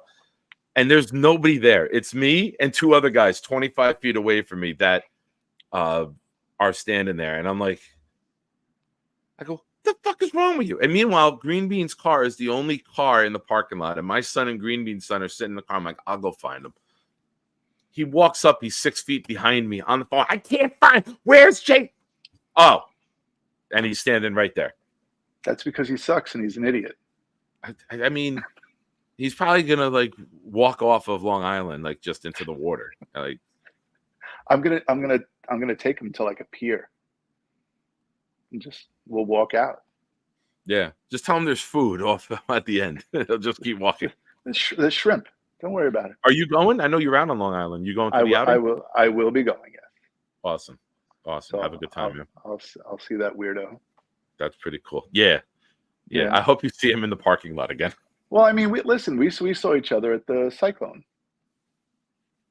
Yeah. I was there. Jeremy was there. Adam was there. Greenby was there. Jeff. Yeah, Gunny, I met Gunny Adam, Jeremy, Greenby. I met everybody. That you, Harry, Sack Exchange was there. That was when I got started meeting everybody involved in like the Jets chat and like content. Well, I hope that happens again. I hope that happens again this year. Yeah. I'm hoping to get there. I'm hoping I'll be here. I'm hoping there's my son's birthday is September 17th. I'm hoping there's a home game either the week before or the week after, and I can kind of set my schedule and tell them like, hey, I got to be home that weekend. Right.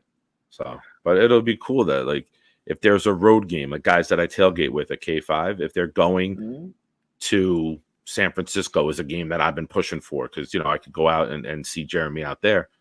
I could tell my dispatch like, hey, I'm gonna work 15. You got to work a minimum of 12 days. Every 6, you get a day off. So it's a minimum of 12 to get 2 days off.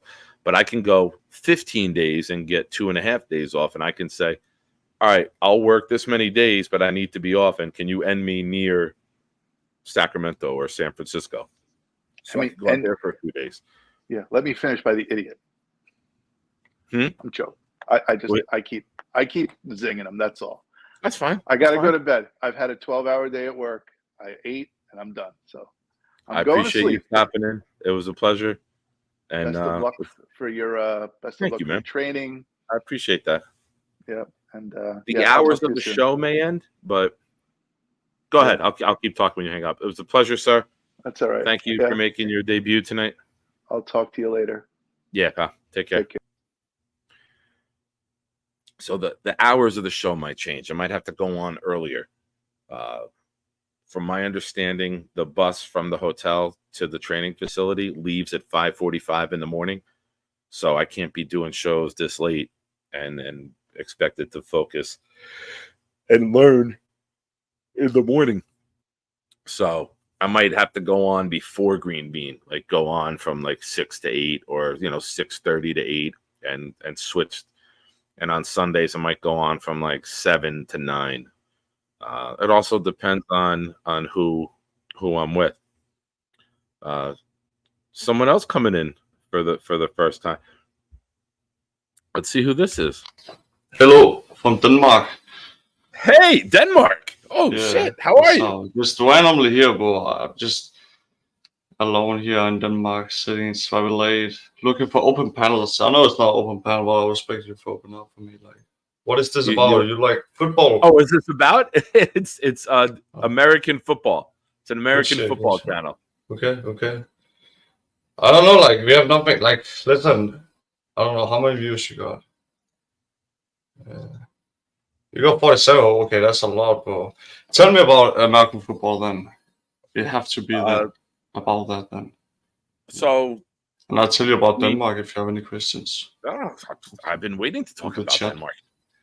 Cool. This is one of the craziest things that has ever happened. Like, I'm pretty good with knowing people's names when they're going to pop on. Yeah. And I saw Denmark Andy, and I'm like, I don't know. It's my stripper name, not Will. It's fake, My stripper name is Big Dick Nick because I like to lie to women. Yeah, I get what you mean. So, this is a channel about American football and a team from New York called the New York Jets. That's cool. And cool. We come on, we talk about the team, about the moves that we're going to make, who we might select in like the amateur draft, and this is fucking awesome. I think this is That's one good of the intro. You're sports betting, or you just little fans? I gotta know that. Like, I'm I don't sure know if there's hooligans in American football. Is there any hooligans? Yeah, I'm a hooligan. You're a I hooligan. quit drinking, but I am a hooligan. With the mask on, or just like you get angry? Like you want to fight for your club? We're Jets fans. We all get angry. There's nothing good that ever happens. No. To We us. have like you appearing on this show is the best thing to happen to Jets fans since 1969. Yes, I'm really happy for that. Like I'm very happy to be here. I feel the vibe. I feel your energy is really happy. And I'm not like a troll or any bad man. If people treat me bad, I can be an asshole, But I'm here to support you guys and understand. Like it's a lonely thing.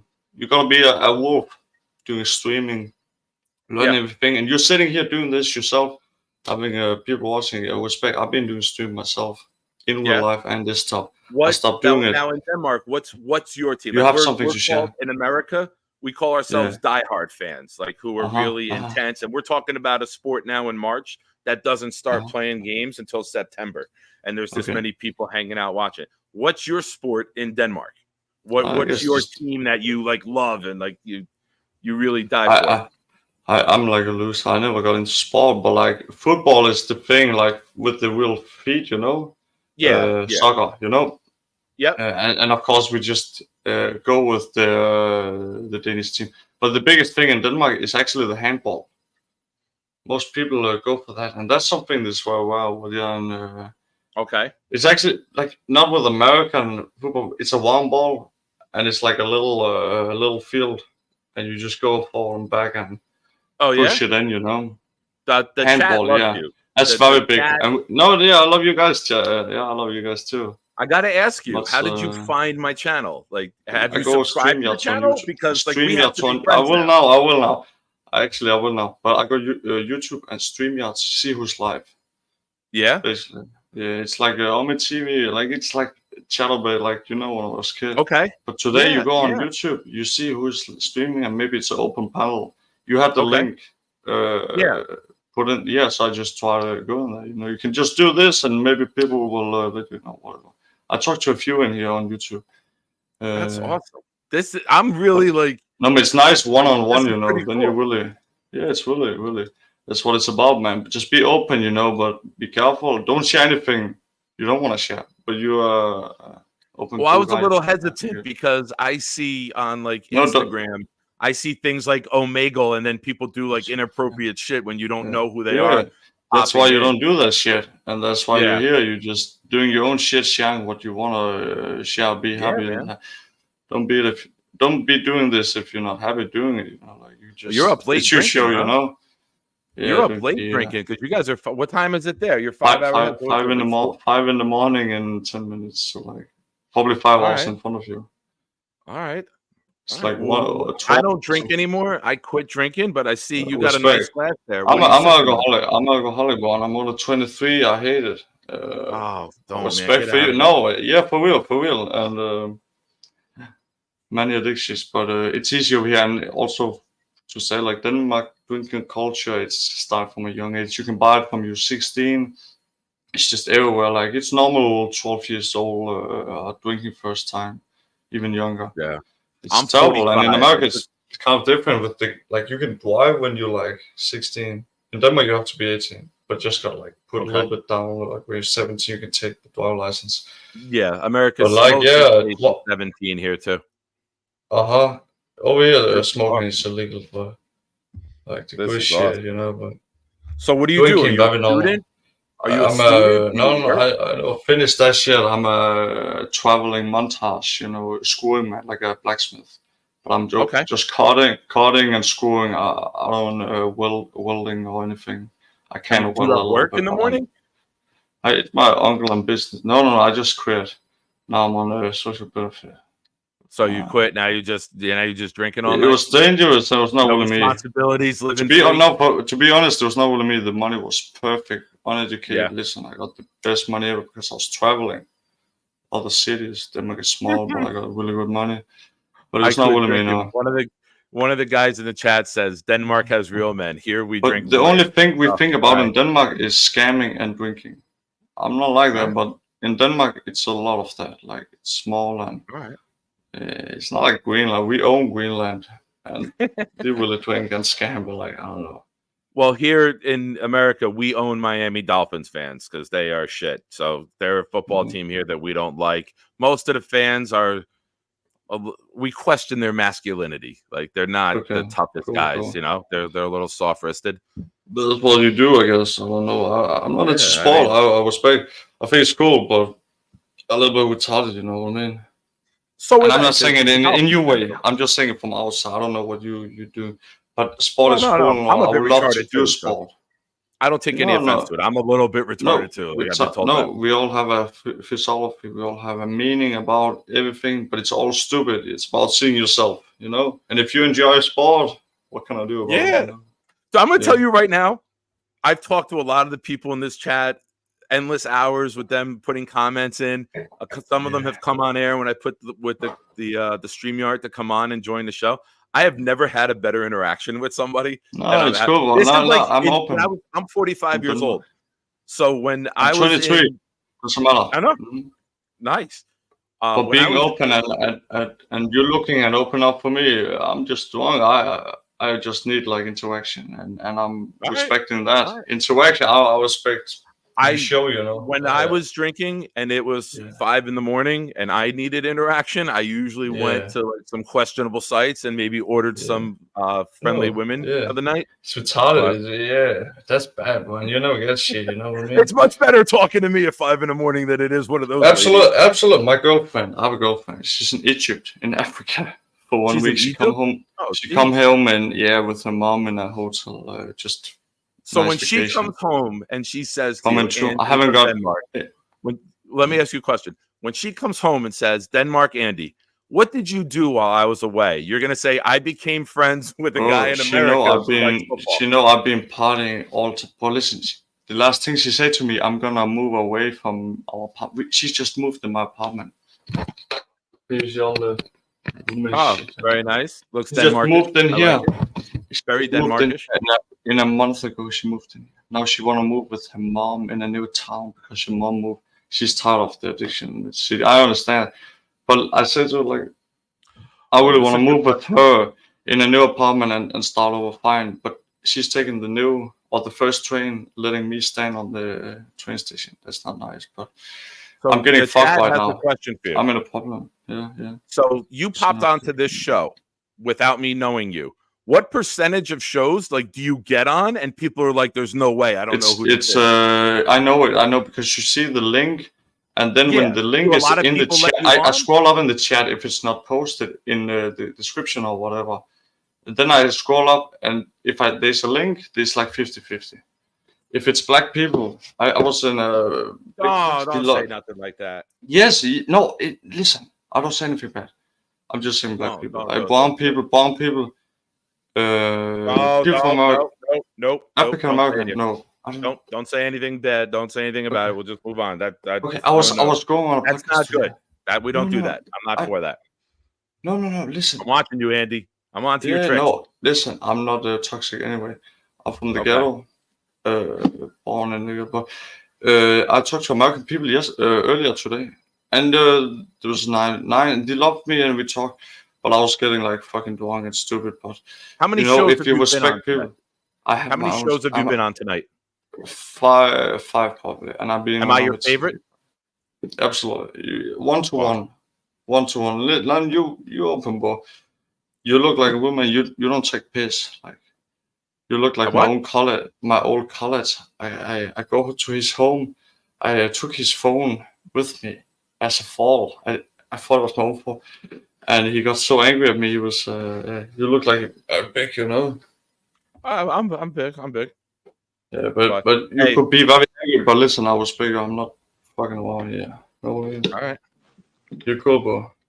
Jeremy, this is my co-host, normal Jeremy. Jeremy, I opened up the StreamYard to the chat. Snowball came on, Phenom came on, and then Denmark Andy came on. And he searched YouTube and StreamYard for people who were taking live call-ins. Yeah, and Andy's from Denmark. Do you have any questions? He knows nothing about American football. And the chat I know a little bit, said, Jeremy's going to be so mad he's not here. This is my friend Jeremy. Jeremy is from America, also Israel. What's up, Jeremy, meet Denmark Andy. Okay, here's my question. Yeah. In Denmark, do you eat like sandwiches where you put like this colorful, sprinkly, sweet stuff on it? Sweet? What? A sandwich with sweet? Yeah, it's like this, like You get bread different with- colors, and it's like different colors, and it's like powder or whatever, like sugar. Yeah, I think Like it's that. not Not like the bread. other No, sugar you- I know what you mean. No, not that sugar that you mentioned earlier. No, I think you. Yeah, I think I know what you're talking about. It's like two breads and jar in the middle, jam. Yeah. And then it's called a hindbærsnitte. Yeah, it's really good, really good. I eat a lot of that. This is the coolest fucking thing that ever When you happened. see that in I the shop, cannot you wait. eat that shit. But whatever. Dane, we have a I lot of feel- good cakes, you know. Dane, when I was a kid, we had things called pen pals where you would write a letter to somebody, send Yeah, it, me and too. they would come back. We But just the teacher became never pen sent it. pals on air. You have to subscribe Yeah, to the no. channel, and No, you but have to that's come how back it is, again. network. I did. Well, I liked and I subscribed. Yes, I did. All right. Denmark Yeah, for Andy's sure. going to be a regular on the show. Well, you're going to become a Jet fan, so we're going to get you into American football. I used to stream myself. I used Discord, all that social media. But listen, it's about sharing what you want to share, what you can teach other, what you learned. You know what I mean? Yeah. You can't just sit here. It's your choice to be an idiot or actually try. Just do what it is. Do what it is. You know it's a shit show, but you're actually doing it a really good way. You're being positive and smiling. Really This good. is awesome. I'm here to support. I'm just here supporting. You know what I mean? I love it. I love it. I love that I met a friend. My channel is Denmark Andy. Just No cap, you know. Chat. I used to Everyone, stream too, but I give me one stopped you second. streaming. But you can see what I do in Denmark. Yeah. Watch what I'm gonna do for you right now. Yeah. Everybody It's in the good, chat, yeah. and Andy, give me 1 second to talk. Everybody in the chat, when the stream ends in a few minutes, I'm doing it right now. Go over, follow Denmark Andy, and tell him when he's live. You are not doing that, Andy. What? I know, Andy. I was We gotta joking. go now. No, I was joking. stop. Andy, I was not doing it on a stream. You. Well, I know. Andy, I was not. I was joking. It was a joke. Andy, I got to kicked end the the night. wrong It's guy. midnight here. I gotta go. I know. Hey, I it was not. a pleasure meeting you. Come back again. God bless you. Thank you. God bless you too, man. Take care. I cannot believe he just ripped the rail. Oh my Lord. Oh my Lord. What just happened? What the fuck just happened?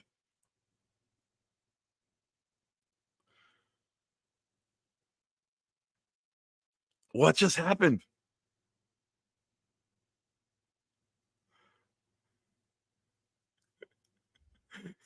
He said it himself. He said, I've been doing too much partying. My girlfriend she just moved in. Now she's in Egypt. That was the most interesting fucking thing. I thought it was cool meeting Snowball. I thought it was cool meeting Bobby. Phenom came on. Nobody can join the stream. We have to end on that. Oh my God, Andy. Oh, Andy, what is the name? Andy, that was awesome. I definitely look forward to talking to you again.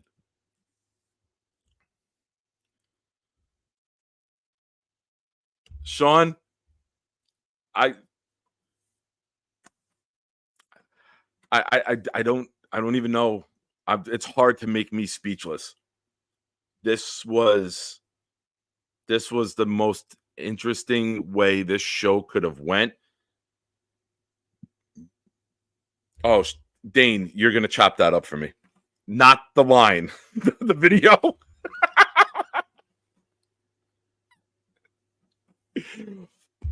I want to thank everybody for watching. I want to thank Matt O'Leary for coming on. I want to thank Jeremy for popping in. I want to thank everybody in the chat who participated in the show. I want to thank the super chats. I have to thank my new international friend for 98% of the greatest call ever and the last 2%. I'm fucking pissed my pants left. Compose yourself, Nick. You're a professional. Ladies and gentlemen,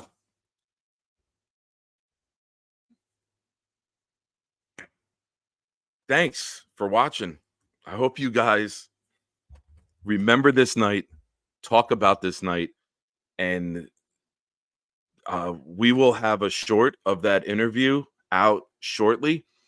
And you make sure you send that to everybody and make that the largest viewed show in the history of Jets content.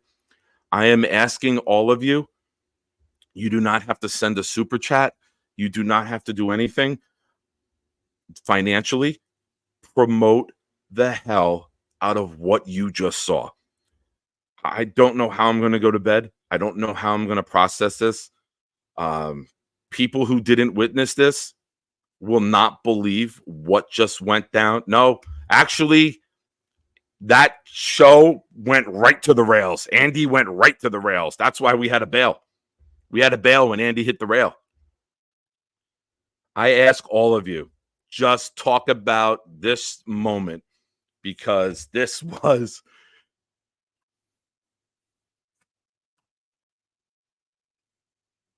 I got to process this. I might pop back on in like an hour at like 1 o'clock in the morning. I gotta, my brain's gotta get all this. Guys, Thank you to everybody who participated tonight. Yeah. Matthias, I'm gonna have a short of that video. Keep an eye out for it. We're gonna Dane, I need you working on that immediately, please. I need you to get that video.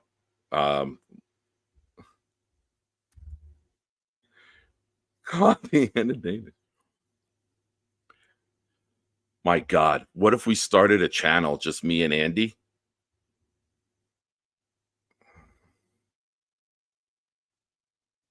Thank you, Dane.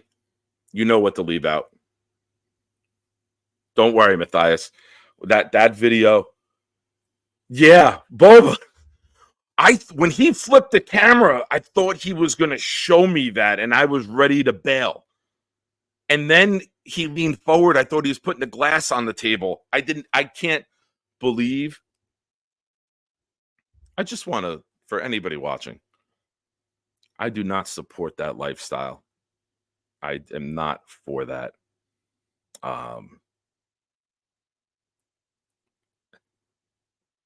That was a lot. Sounded like a lot. he didn't do a baby toot. He did a lot.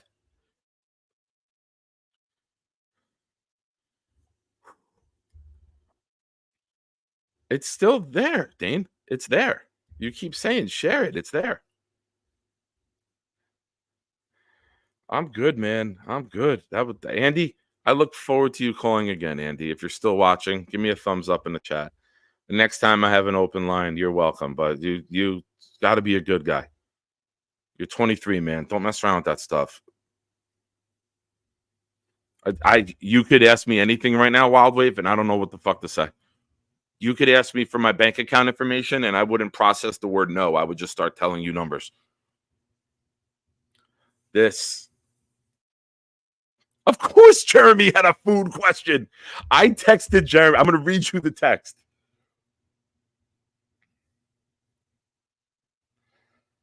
Get on air, 4 exclamation points. Next text, now, 2 exclamation points. Third text, in caps, hurry. And then he pops up with bite me. And then when I did the introduction, oh, what kind of sandwich you got over there? Guys, I hope that you, right? This is, who thought with all the content I try to create, I try to think in my head how to be different. I try to think in my head how I can present things to you guys that other channels don't. We're doing the poll. And then all of a sudden, Denmark Andy. And I'm looking at it and I'm like, who the fuck is Denmark Andy? Now we know. It's my international pen pal.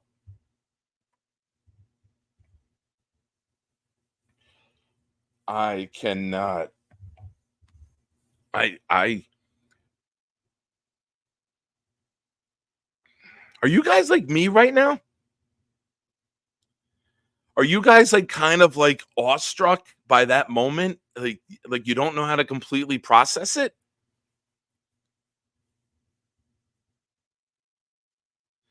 Oh, what was his name? Dane, go back and get his name and screenshot his name in the chat. He made a couple comments, please. Y2K has the wheel. Nick has Denmark Andy. Yes, Hank. Yes, Hank. Sorry, Dane. I'm throwing a lot at you, but I'm glad, dude. I don't even know what to do, man. Snowball, I don't even know what to do. Snowball, I will say this. Thank you for having a short call because maybe he would have bailed. Andy loves the candy. Candy Andy. That's what we'll call him from now on. Candy Andy.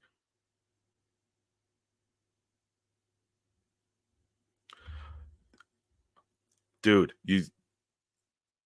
he tried talking about it and I was like, oh, and I didn't think that would happen. I'm panic attack in my chest. There's tightness in my chest right now from like the panic in me.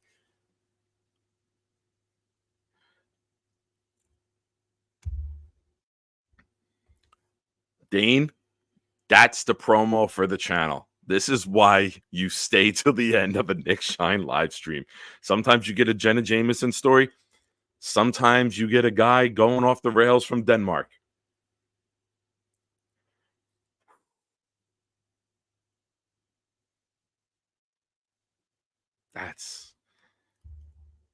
I keep looking at the chat. There's still 40 of you here. I think we're all trying to process this together.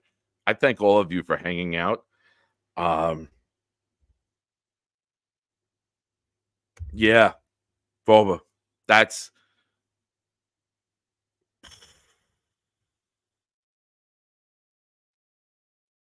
wild. Wild. That was wild. Wild Wave, I got to go back and watch myself react. You know, I don't do that. In the beginning, if I had like an interview, I would want to see how I was like handling it, or if I could have asked a better follow-up question. So in the beginning, I was nervous on air when I was like getting people on as guests before I became friends with everybody. So I was trying to fine-tune how I talked to people on air and how I came across. I can't wait to go back to that moment. I have to watch him the entire time. I have to watch me the entire time. And then I got to go back and forth. Like, I'm going to have to watch it at least 3. I'm going to watch that 10 times myself tonight. Wow. I'm here for your comments right now, guys. I'm going to, I always tell you guys this. I always say that this is a show driven by the chat, whether it's driven in a good direction or whether it's driven off the road. I don't know what to say right now. I'm going to rely on you guys. I'm going to rely on you guys to direct me right now.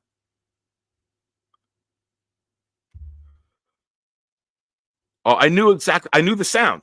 I knew exactly what he did. I knew exactly what happened.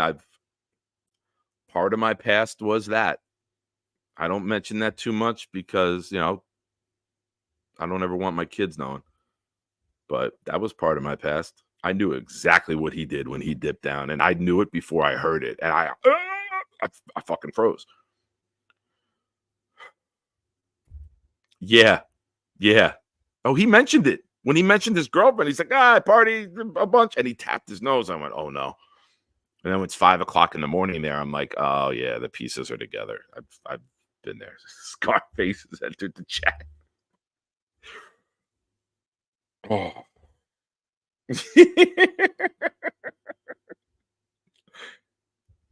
I sounded like an upset parent, right? I wonder if I can play. I know what we're going to do. I know exactly what we're going to do right now, chat. Watch this. We're going to go watch my YouTube. I'm going to share my YouTube, and we're going to watch that again together. What do you guys think? Is that a good idea? Matt, wait. You are going to see the greatest call-in you've ever seen in your life. Matthew Smith, guys, don't tell him what happens. Is it worth it? Tell Matthew right now, yes or no, is it worth it? Oh, my God. Oh, my God. All right, there's Snowball. All right, so how do I skip ahead here? Oh, nope. Go back. Holy Lord in heaven. That was a blessing. All right.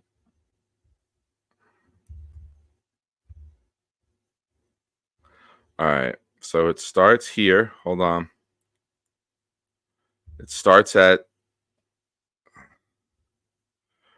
All right. Hold on, guys. So for those of you watching and don't know, I have the StreamYard open for people to call in, and there's someone from another country who popped in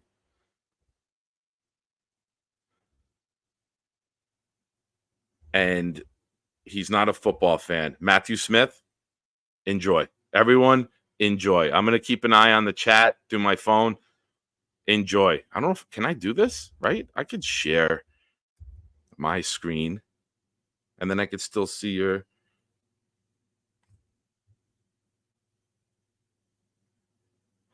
Well, Dane, I see you texting me.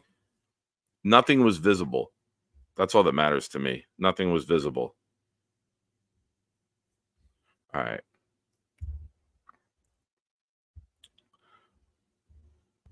All right. We're going to share screen. Trust me, Dane, this show would be ended right now if it was visible. So, ladies and gentlemen, we are going to re-air and watch Denmark Andy in his proud New York Jet fan debut. Enjoy. Looking for open panels. I know it's not open panel, but I respect you for opening up for me. Like, what is this about? You like football? Oh, is this about? It's American football. It's an American football channel. Okay. Can you guys hear it okay? Give me a thumbs up. Let me know in the chat if you can hear it okay. I don't know, like, we have nothing, like, listen, I don't know how many views you got. You got 47, okay, that's a lot, bro. Tell me about American football then. It have to be about that then. So... And I'll tell you about Denmark if you have any questions. I've been waiting to talk about Denmark. Cool. This is one of the craziest things that has ever happened. Like, I'm pretty good with knowing people's names when they're going to pop on. Yeah. Okay. And I saw Denmark Andy, and I'm like, I don't know. It's my stripper name, not Will. It's fake, you know. My stripper name is Big Dick Nick because I like to lie to women. Yeah, I get what you mean. So, this is a channel about American football and a team from New York called the New York Jets. That's cool. And cool. You know, we come on, we talk about the team, about the moves that we're going to make, who we might select in like the amateur draft. And this is fucking awesome. I think this is That's one good of the intro. You're sports betting or you just little fans? I gotta know that. Like, I'm I don't know sure if there's hooligans in American football. Is there any hooligans? Yeah, fighting? I'm a hooligan. I hooligan. quit drinking, but I am a hooligan. With the mask on, or just like you get angry, like you wanna fight for your club? We're Jets fans. We all get angry. There's nothing good that ever happens. No, to we us. have like you appearing on this show is the best thing to happen to Jets fans since 1969. Yes, I'm really happy for that. Like, I'm very happy to be here. I feel the vibe. I feel your energy is really happy. And I'm not like, you know, like a troll or any bad man. If people treat me bad, I can be an asshole, you know. But I'm here to support you guys and understand, you know, like it's a lonely thing. You gotta be a wolf doing streaming, learning everything. And you're sitting here doing this yourself. Having people watching, respect. I've been doing stream myself in real life and this stuff. I stopped doing it. Now in Denmark, what's your team? You have something to share. In America, we call ourselves diehard fans, like who are really intense. And we're talking about a sport now in March that doesn't start playing games until September. And there's this many people hanging out watching. What's your sport in Denmark? What's your team that you like love and like you really die for? I'm like a loser. I never got into sport, but like football is the thing, like with the real feet, you know. Soccer, you know. Yep. And of course we just go with the Danish team. But the biggest thing in Denmark is actually the handball. Most people go for that, and that's something that's very well with okay. It's actually like not with American football. It's a one ball, and it's like a little field, and you just go forward and back and push it in, you know. The handball, chat loves you. That's very big. I love you guys. I love you guys too. I gotta ask you, how did you find my channel? Like, have you subscribed to my channel? Because like we have to be I will now. Actually, I will now. But I go YouTube and StreamYard to see who's live. Yeah. Basically, it's like on my TV. Like it's like channel-based, like you know when I was a kid. Okay. But today you go on YouTube, you see who's streaming, and maybe it's an open panel. You have the link. Put in. So I just try to go in there. You know, you can just do this, and maybe people will let you know. Whatever. I talked to a few in here on YouTube. That's awesome. I'm really like. No, but it's nice one-on-one. You know, then you really. Yeah, it's really. That's what it's about, man. Just be open, you know, but be careful. Don't share anything you don't want to share. But you are open. Well, I was a right. little hesitant because I see on like. No, hold on. Did Dane just say don't share? Or Andy, not Dane. I was reading Dane's text. Did he just say don't share anything you don't want to share? Stay tuned, everybody. And by the way, we have a new Snowball on the channel. Snowball, you're not Snowball anymore. Andy's now Snowball. Graham, I see things like Omegle, and then people do like inappropriate shit when you don't know who they are. That's why you don't do that shit, and that's why Yeah. you're here. You're just doing your own shit, sharing what you want to share. Be happy. Pay attention when he mentions his Jaden. Email me, Jaden. Proud NYJF for New York Jet fan. Proud NYJF at gmail.com. Guys, watch for when he taps his nose. That's the tell. He wants me to steal second. That's an old baseball sign. This is great. I can't believe we get to watch this together. Yeah. Don't be doing this if you're not happy doing it. You know? Like you're up late. It's your drinking, show, huh? you know. Yeah, you're up late drinking because you guys are. What time is it there? You're five in the morning in 10 minutes. So like probably 5 hours right. in front of you. All right. It's All like right. Well, I don't drink anymore. I quit drinking, but I see you got a nice glass there. I'm an alcoholic. I'm an alcoholic, but I'm only 23. I hate it. Don't respect for you. No, yeah, for real. And here it comes. Many addictions, but it's easy over here, and also to say like Denmark drinking culture. It's start from a young age. You can buy it from you're 16. It's just everywhere. Like it's normal. 12 years old drinking first time, even younger. Yeah, it's I'm terrible. 45. And in America, it's kind of different with the like you can drive when you're like 16. In Denmark, you have to be 18, but just gotta like put a little bit down. Like when you're 17, you can take the driver license. Yeah, America's like 17 here too. Over here, smoking is illegal, but like little shit, you know. But so what do you do? Are you a student? Are you a student? I finished that shit. I'm a traveling montage, you know, screwing man, like a blacksmith. But I'm just cutting and screwing. I don't welding or anything. I can't do that work in the morning? It's my uncle and business. No, I just quit. Now I'm on a social benefit.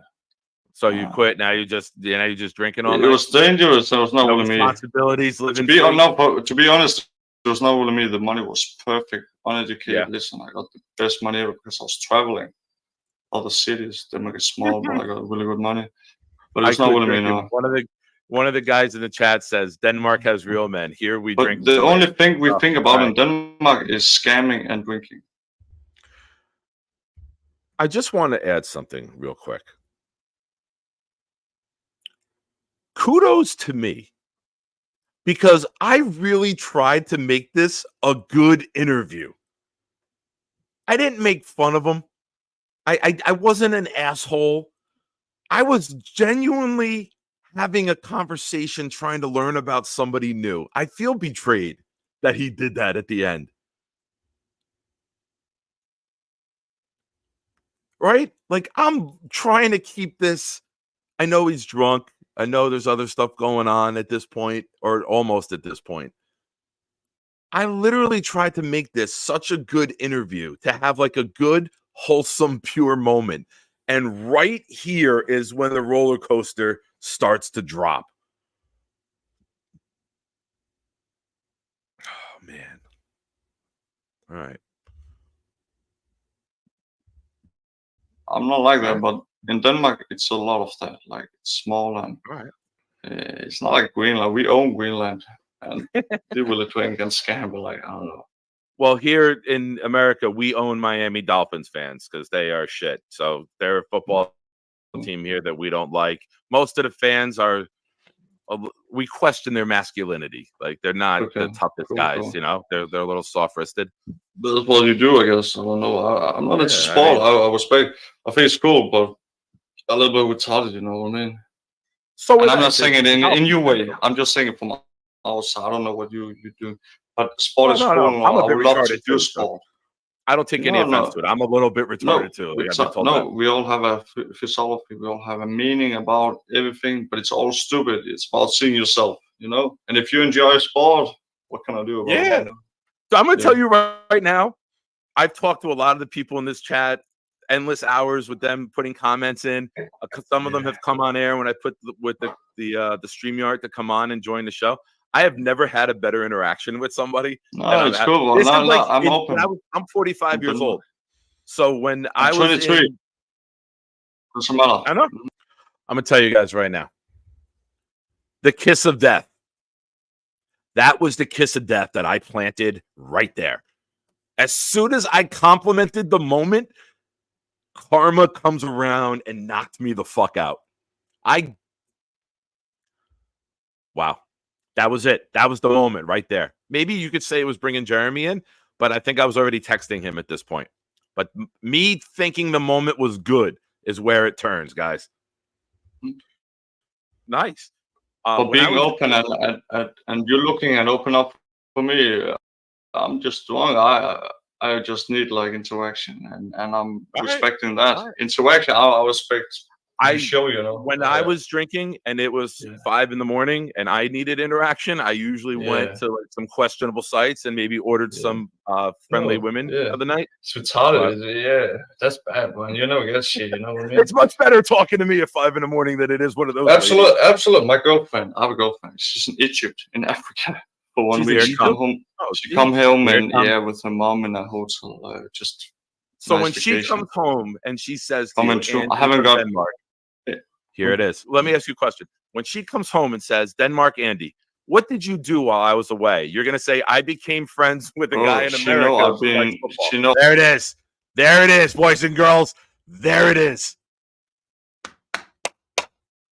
Denmark, Andy. You got me. Right there. I should have hit eject. I should have been like Goose in Top Gun. I should have just applied. And here's all the green. If you look at the background, it looks like the green water when Goose dies in Top Gun. Right there, I should have ejected.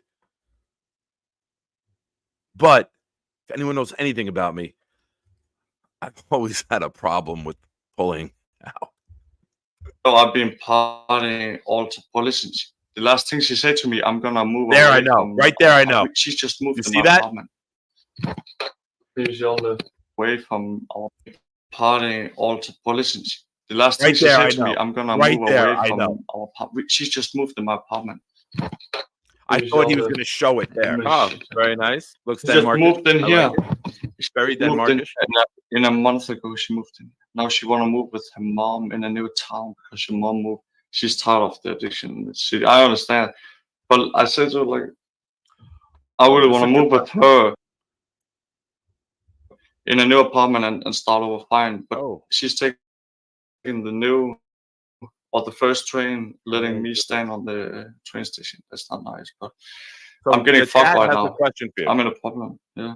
So you popped onto this show without me knowing you. What percentage of shows like do you get on and people are like, there's no way, I don't know who it's I know it. I know because you see the link, and then when the link is in the chat, I scroll up in the chat if it's not posted in the description or whatever.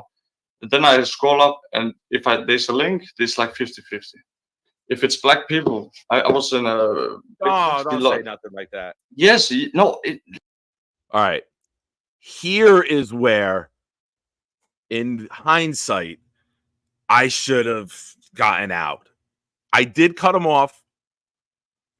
I don't like that stuff. I never have. I never will. That's not me. That's not who I'm about. It's not what I ever once said here. And I purposely was stepping over him to make sure he didn't say anything inappropriate. I should have bailed here. Yeah. And here we go. Now the roller coaster's about 3/4 of the way over the peak. And it's just the people in the front are starting to scream. The people in the back are like, what's going on?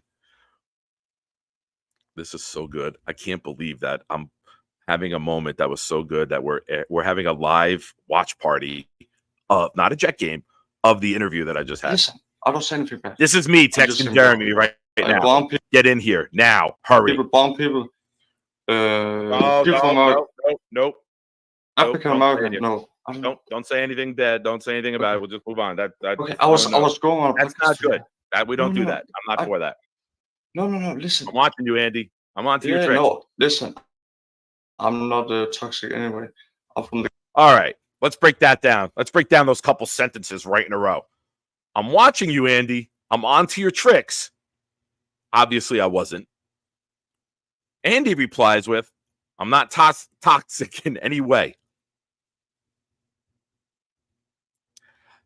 Those two sentences could not be further from the truth. Obviously, I was not onto his tricks. This is so good. This is so good. I want to have a watch party where like I have Green Bean come on, and like Green Bean, his comedy, and me watching this together. Like I gotta get Green Bean on some way, somehow. You know what? I'm gonna watch this. I'm gonna see if I could do a show with Green Bean when I'm in Virginia and we watch this together. Born in New York. I talked to American people earlier today, and there was nine. They loved me and we talked, but I was getting like stupid. But how many shows if have you you respect been on people, how many shows have you been on tonight? Five probably, and I've been. Am I your favorite? Absolutely, one to one. Lan, you open book. You look like a woman. You don't take piss. Like you look like my old college. I go to his home. I took his phone with me as a fall. I thought it was my own. I will admit, I have no idea what those last four sentences meant, what those adjectives and nouns were. No idea. No idea. And I love that there's still 40 of you watching right now. The number has not dipped below 40. This is so fucking captivating. Let's return. And he got so angry at me. He was, you look like a big, you know. I'm big. Yeah, but you could be very angry. But listen, I was bigger. I'm not fucking around. Yeah. All right. Alona's watching. Everyone be nice. Say hi to Alona. That's Pauline Baylog. Say hello to Alona, good friend of mine. Alona, you have no idea what's coming. It's 5:00 in the morning in Denmark. He's drinking. He's tapped his nose already, saying that he's partying. We're rewatching the interview live because everyone in the chat is mesmerized by what happened. This is going to be so much fun. I can't even wait. Of course, Fat Ass comes in, and the first thing he wants to ask somebody from Denmark. Jeremy, this is my co-host, normal Jeremy. Jeremy, I opened up the StreamYard to the chat. Snowball came on, Phenom came on, and then Denmark Andy came on, and he searched YouTube and StreamYard for people who were taking live call-ins, and Andy's from Denmark. Do you have any questions? He knows nothing about American football, and the chat said Jeremy's going to be so mad he's not here. This is my friend Jeremy. Jeremy is from America, also Israel. Jeremy, meet Denmark Andy. Okay, here's my question. Yeah. In Denmark, do you eat like sandwiches where you put like this colorful, sprinkly, sweet stuff on it? Sweet stuff? What? A sandwich with sweet? Yeah, it's like this, like different colors, and it's like different colors, and it's like powder or whatever, like sugar. Yeah, yeah. Did Jeremy set him up? Did Jeremy set him up? You sprinkle the Jeremy was a part of this. Son of a bitch. Jeremy's in cahoots. You sprinkle the sugar on. Like it's that. not the other sugar. I know what you mean. No, not that. See? Even I know. I know what's going on. Even I make reference to it. No, not that sugar. Sugar that you mentioned earlier. I think you. Yeah, I think I know what you're talking about. It's like two breads and jar in the middle. Jam. Yeah. And then it's called a hindbærsnitte. Yeah. It's really good, really good. I eat a lot of that. This is the coolest fucking thing that ever happened. You see that in the shop, you wait. eat that shit. Whatever. Again.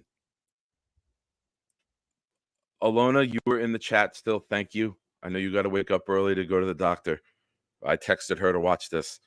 she will attest to you that whenever I get excited about something, it gets ruined instantly. And I just said right there, again, this is the best thing to ever happen. Now, the entire coaster is over. Ladies and gentlemen, brace yourselves for the drop right here. Dane, We have a I lot of feel- good cakes, you know. Dane, when I was a kid, we had things called pen pals where you would write a letter to somebody, send Yeah, it, me and too. they would come back. We just Teacher became never pen sent pals it. on air. You have to subscribe Yeah, to the no. channel, and you No, have but to that's come how back it is again. network. I did. Please. Well, I liked and I subscribed. Yes, I did. All right. Here it comes. Denmark Yeah, Andy's sure. going to be a regular on the show. Well, you're going to become a Jet sure. fan, so we're going to get you into American I football. used to stream myself. I used Discord, all that social media. But listen, it's about sharing what you want to share, what you can teach other, what you learned. You know what I mean? Yeah. You can't just sit here.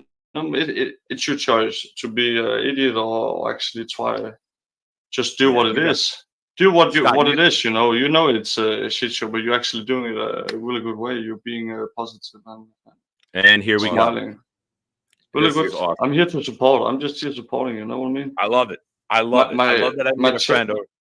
My channel is Denmark Andy. Just no cap. You know. Chat. I used to Everyone, stream too. But I give me one stopped you second. streaming. But you can see what I do in Denmark. Yeah. Watch what I'm going to do for you right now. Yeah. Everybody That's in the good, chat, yeah. and Andy, give me 1 second to talk. Everybody in the chat, when Here the it comes. stream ends in a few minutes, Here we go. I'm doing it right now. There's the Go dollar over, bill. follow Denmark Andy, and tell him when he's live. You are not doing that, Andy. What? I know, Andy. I was We got motherfucking Andy. Andy just ripped a rail. Not visible. Horrible. I go Okay. now. No, you I was joking. Stop. Andy, I was not doing it on a stream. You. Well, He put his hands up. That was the cop. no, I was not. I was joking. It was a joke. Andy, I got to kicked end the the night. wrong It's been guy. a night here. I gotta go. I know. Hey, I it was was a not. pleasure meeting you. Come back again. God bless you. Thank you. God bless you too, man. Take care. I cannot believe he just ripped the rail. Oh my lord. Oh my lord. What just happened? What the fuck just happened?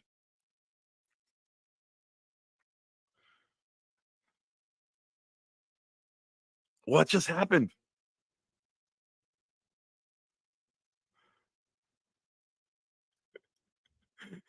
He said it himself. He said, I've been doing too much partying. My girlfriend wants to, she just moved in. Now she's in Egypt. That was, I don't even know how to put sentences together, guys. I don't even know how to formulate words at this moment. Was the most interesting fucking thing. I thought it was cool meeting Snowball. I thought it was cool meeting Bobby. Phenom came on. Nobody can join the stream. We have to end on that. Oh my God, Andy. Oh, Andy, what is the name? Andy, that was awesome. I definitely look forward to talking to you again.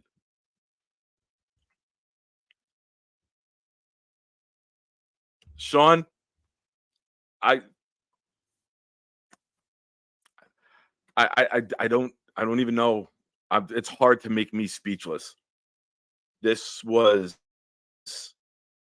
the most interesting way this show could have went. It's wild. Oh, Dane, you're gonna chop that up for me. Not the line, the video.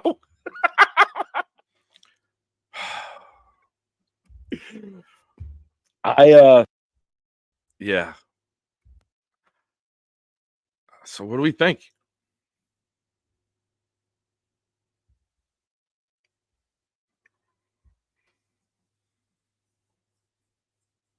What do we think? Viral moment?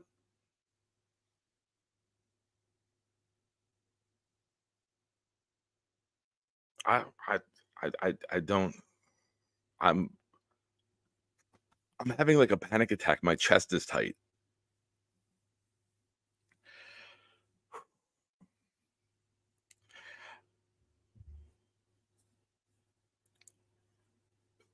Go Jets! All right, guys. Thank you. Thank you. Pay attention to my channel. We are going to get, I need some words censored on there. And I mean, he didn't do anything visible, so we should be able to play that part. Like there's nothing seen that's bad. It's just implied, right? He did put his hands up like, I didn't do anything. All right.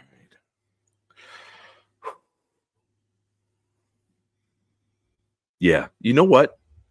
I know I'm laughing at it, but I legitimately feel bad. That's the message here, Patty. Thank you. Stay sober, guys. 23 years old is not a place. Yeah.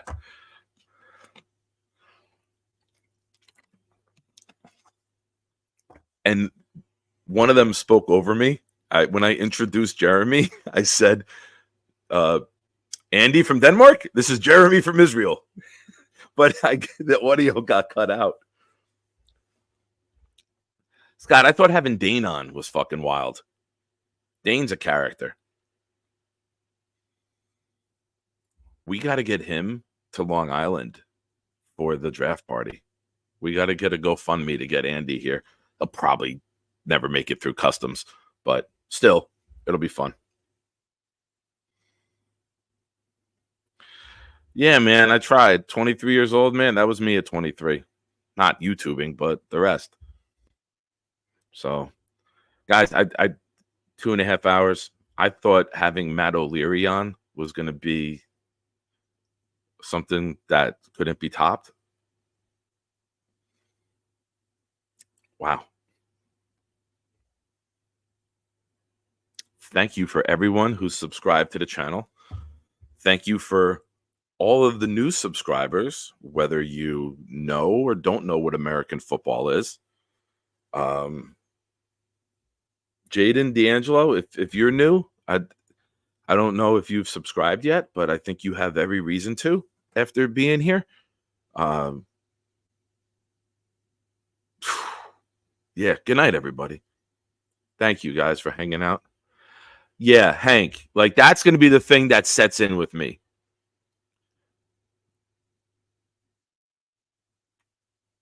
Yeah, Matthias. Like, did the Jets draft yet? That's how long ago Matt was on the show. Good night, everybody. Like, I want to end the show because I have to use the bathroom. Or else I would hang out here more. But I think you guys have had enough for tonight. Pay attention to the channel. We will have the short version of that, or maybe the full 10-minute version out. I'm going to call Dane the second we hang up, and we're going to figure out what we're going to do, and we're going to pump this out tomorrow. Keep an eye out. Share it everywhere. If you share a link on social media, like Facebook, for example, don't put the link there. Put a comment that says, like, you have to watch this video, one of the wildest things I've ever seen, and then put link in the comments. You don't get as many views on your posts if you put the link in. So, yeah. Yeah. Yeah, we're ending the show tonight at 6:39 subs. Let's see. Oops, 6:40. Thank you, Jaden. That may have been you. Thank you. We're at 6:40. Let's see what this does. Let's see what this does. Maybe we get a massive surge. Or only you 40 psychopaths who are watching this like it, and I'm down to 40 tomorrow. 600 people bail. So thank you, everybody. Thank you. Andy, if you're still watching, take care of yourself. You're young, man. You don't need that crap. It's no good for you. You can lose a good woman in your life if you don't take care of yourself. So, everybody else, go Jets. Enjoy.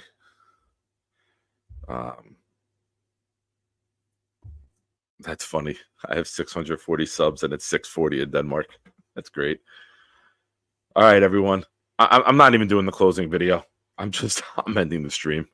Good night, everyone. As always, be loud, be proud, New York Jets fans. Thank you so much to everyone. Jaden, that's an advertisement right there. This ain't my first time here and not my first time seeing that. Oh, okay.